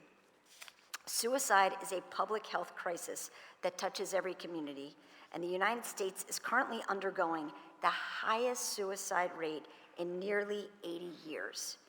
By declaring this day, we join the national effort during Suicide Awareness and Prevention Month to shine a light on this critical issue. Suicide, unfortunately, is especially felt in the LGBTQ+ community. LGBTQ+ young people are more than 4 times as likely to attempt suicide than their peers. And one attempts suicide every,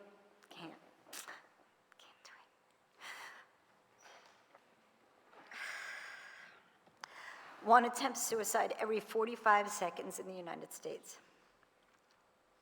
We must work together to reduce the stigma surrounding mental health, educate our community about the warning signs of suicide, and ensure that everyone has access to the support and services they need. It is our duty to stand with those who are struggling and offer hope.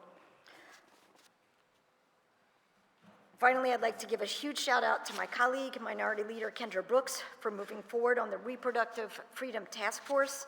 This is such a crucial issue as our rights and freedoms are sadly on the line. Each of these initiatives reflects our shared values of safety, fairness, and compassion. As we move forward, let us remember that our work here has the power to change lives for the better. I look forward to working with all of you to make these goals more a reality for people of Philadelphia. Thank you.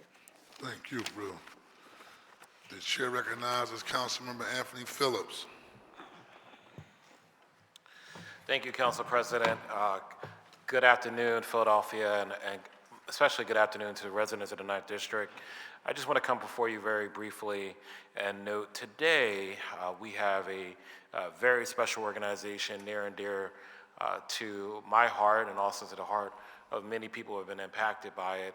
When I was 14 years old, I set out to figure out how I was going to be this civil rights activist, leader, and people would ask me, Anthony, how do you plan to make money? I just said, I just don't want to worry, I'm not worried about money. I just want to lead and find a way to make a difference. And I just had this like 1960s view of your world. And I met a person named Tavis Smiley back in 2003, and through a conference that I went to that changed my life, where we founded an organization called Youth Action. And there were individuals like Jordan Harris, who was my brother and mentor, who helped me organize this, or just put this organization together, as well as Janine Lewis and a whole bunch of people, 4 other people who helped put this together. And Youth Action is still around today, and they're training young people to be leaders. Today, one of the interns in the office, Shania Davis, is a alum of Youth Action, and we had lunch yesterday, and she said that Youth Action has, really exposed her to the importance of community services, which is why she wanted to intern in our office. And it's ingrained in her because she spent close to a decade, over a decade actually, in our program. And that program is still existent today because of alums and people who care. Today we have our Executive Director of Youth Action, Kiana Neal, who's here today. She can stand. Kiana is proud.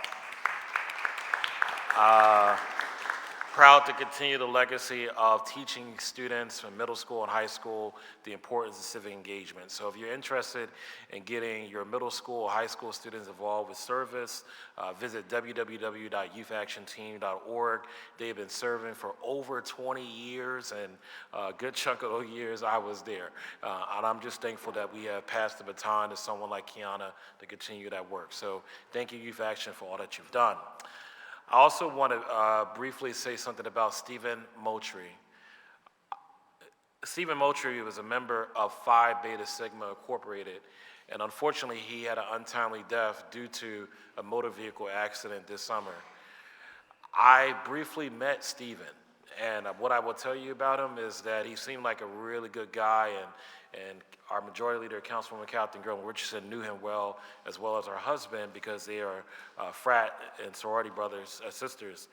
And one of the things I will tell you, I don't know what it was about that death, but it really messed me up. And I've told several people this story over the summer, is because I said, Stephen, that could have been me, right? It could have been anyone, right? Decent people traveling, and then an accident happens. And I've been hearing for many months now about the individuals who, from Vigil Zero and other folks, about motor vehicle deaths. There has to be something that we're going to do to really change the trajectory of this city when it comes to vehicle deaths. Because if it's not Stephen, it could be someone else the next day.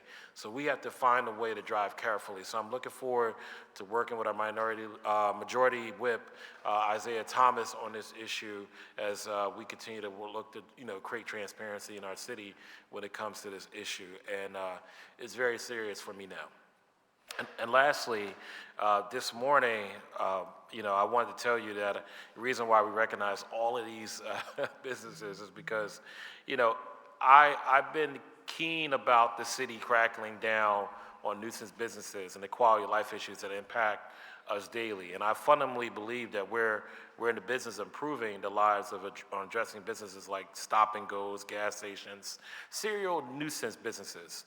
And that's why, it gives me great joy to call attention and bring to light several businesses in the 9th District who have distinguished themselves as good corporate citizens and neighbors. So today I pause to recognize a diverse range of industries, 11 businesses who I call the good guys, and they are the ones who do great and honest business, and they provide high quality products and work, and they simply get it.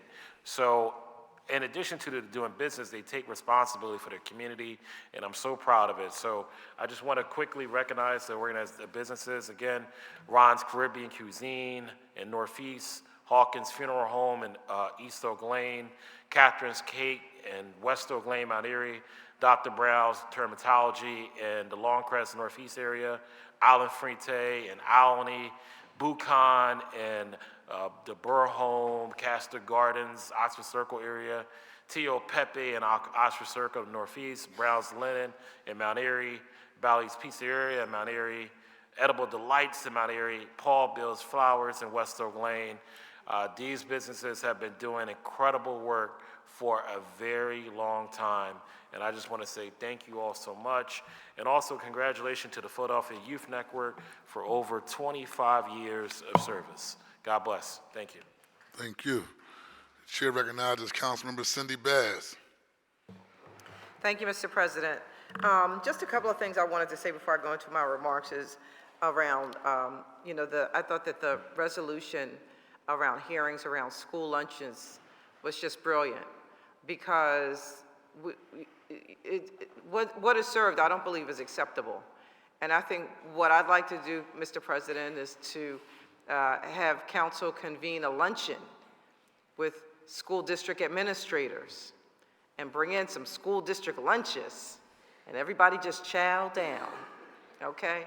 I think that, that's something that I would love to work with you on, because if we're offering it to our most vulnerable citizens, many of whom don't have other lunch options, it should be something worth serving, okay?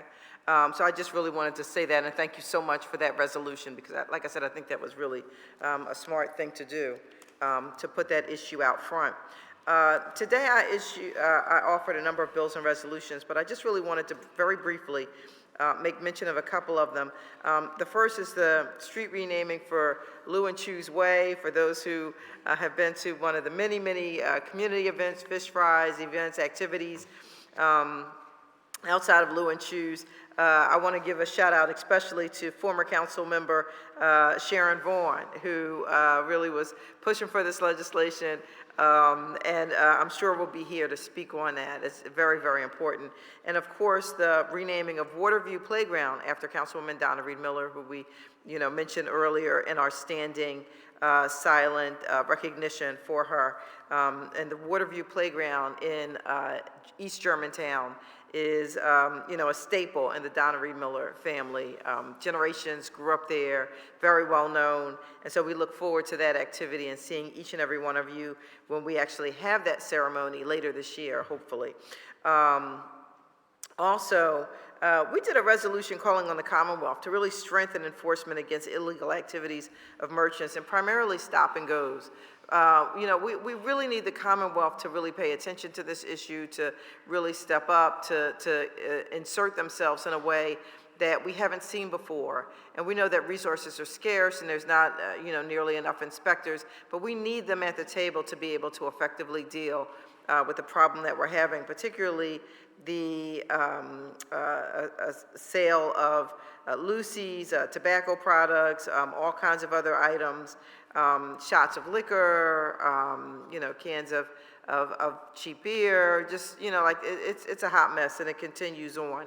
And so again, we're reaching out to the Commonwealth saying, we need your help with stop and goes. We know that the Philadelphia delegation has been all in, 100%, all the way through. But what we really need is for liquor control and enforcement to be more of assistance to us here in the city of Philadelphia. One of the other bills that we also I introduced today, was really to protect materials obtained by the Free Library of Philadelphia. No censorship or banning of books in the city of Philadelphia. Not that kind of foolishness which seems to be happening in other places. Not that we expect it to be here, but just to let folks know, don't even think about coming this way with that kind of foolishness. So no censorship or banning of any books here in the city of Philadelphia. And last but not least, we introduced a bill today requiring Parks and Recreation to move to help thoroughly plan events that require permitting here in the city of Philadelphia. And so what we were asking is that they actually help individuals who are planning to have summer events or events at any time to really give some significant thought to safety, medical emergencies, and parking. The bill is not a mandate, it does not require these services, but it does give pause to say, have you thought about these very crucial components? Council President, I was at your summer event a few weeks ago, and you had all of the required plans in place around safety, around medical emergencies, around parking, around all of those things. But we just need folks to really think them through because it would be great if we had events and nothing happened. But most of the time it doesn't, but sometimes it does. And so that bill really just requires Parks and Recreation to help thoroughly plan events for the city of Philadelphia to make sure that everyone is able to enjoy themselves and have a good time. And so with that being said, Mr. President, I just want to thank you for all of your hard work, and I want to thank my colleagues. I don't know where this notion comes from and that we don't work over the summer, because I saw each and every one of my colleagues out and about. I got 1,000 invitations to come to events and activities, and folks came to all of our events and activities. Shout out to Oldies in the Park and Jazz Funk Soul in the Northwest. But I want to thank all of my colleagues for having such a robust programming and series of events that we were able to all go to this summer. So thank you, Mr. President. No, thank you, and thank everyone for their hard work, and we're rocking and rolling on the first day of council session. So always good doing the business of the people. There are no more speeches. At this time, the chair recognizes Council Member Isaiah Thomas for a motion to adjourn. Council President, I want to say thank you for allowing my staffer, Ben Wilcox, to testify and reading the testimony of some of the families who couldn't be here today. I definitely appreciate that. I just wanted to put that out there before we close out. So with that being said, Council President, I move that council stand adjourned until Thursday, September 12, 2024 at 10 a.m. sharp. Second. It has been moved and seconded that council stand adjourned to Thursday, September the 12th, 2024 at 10 a.m. All those in favor will signify by saying aye. Aye. Those opposed, the ayes have it. The motion carries. Thank you very much.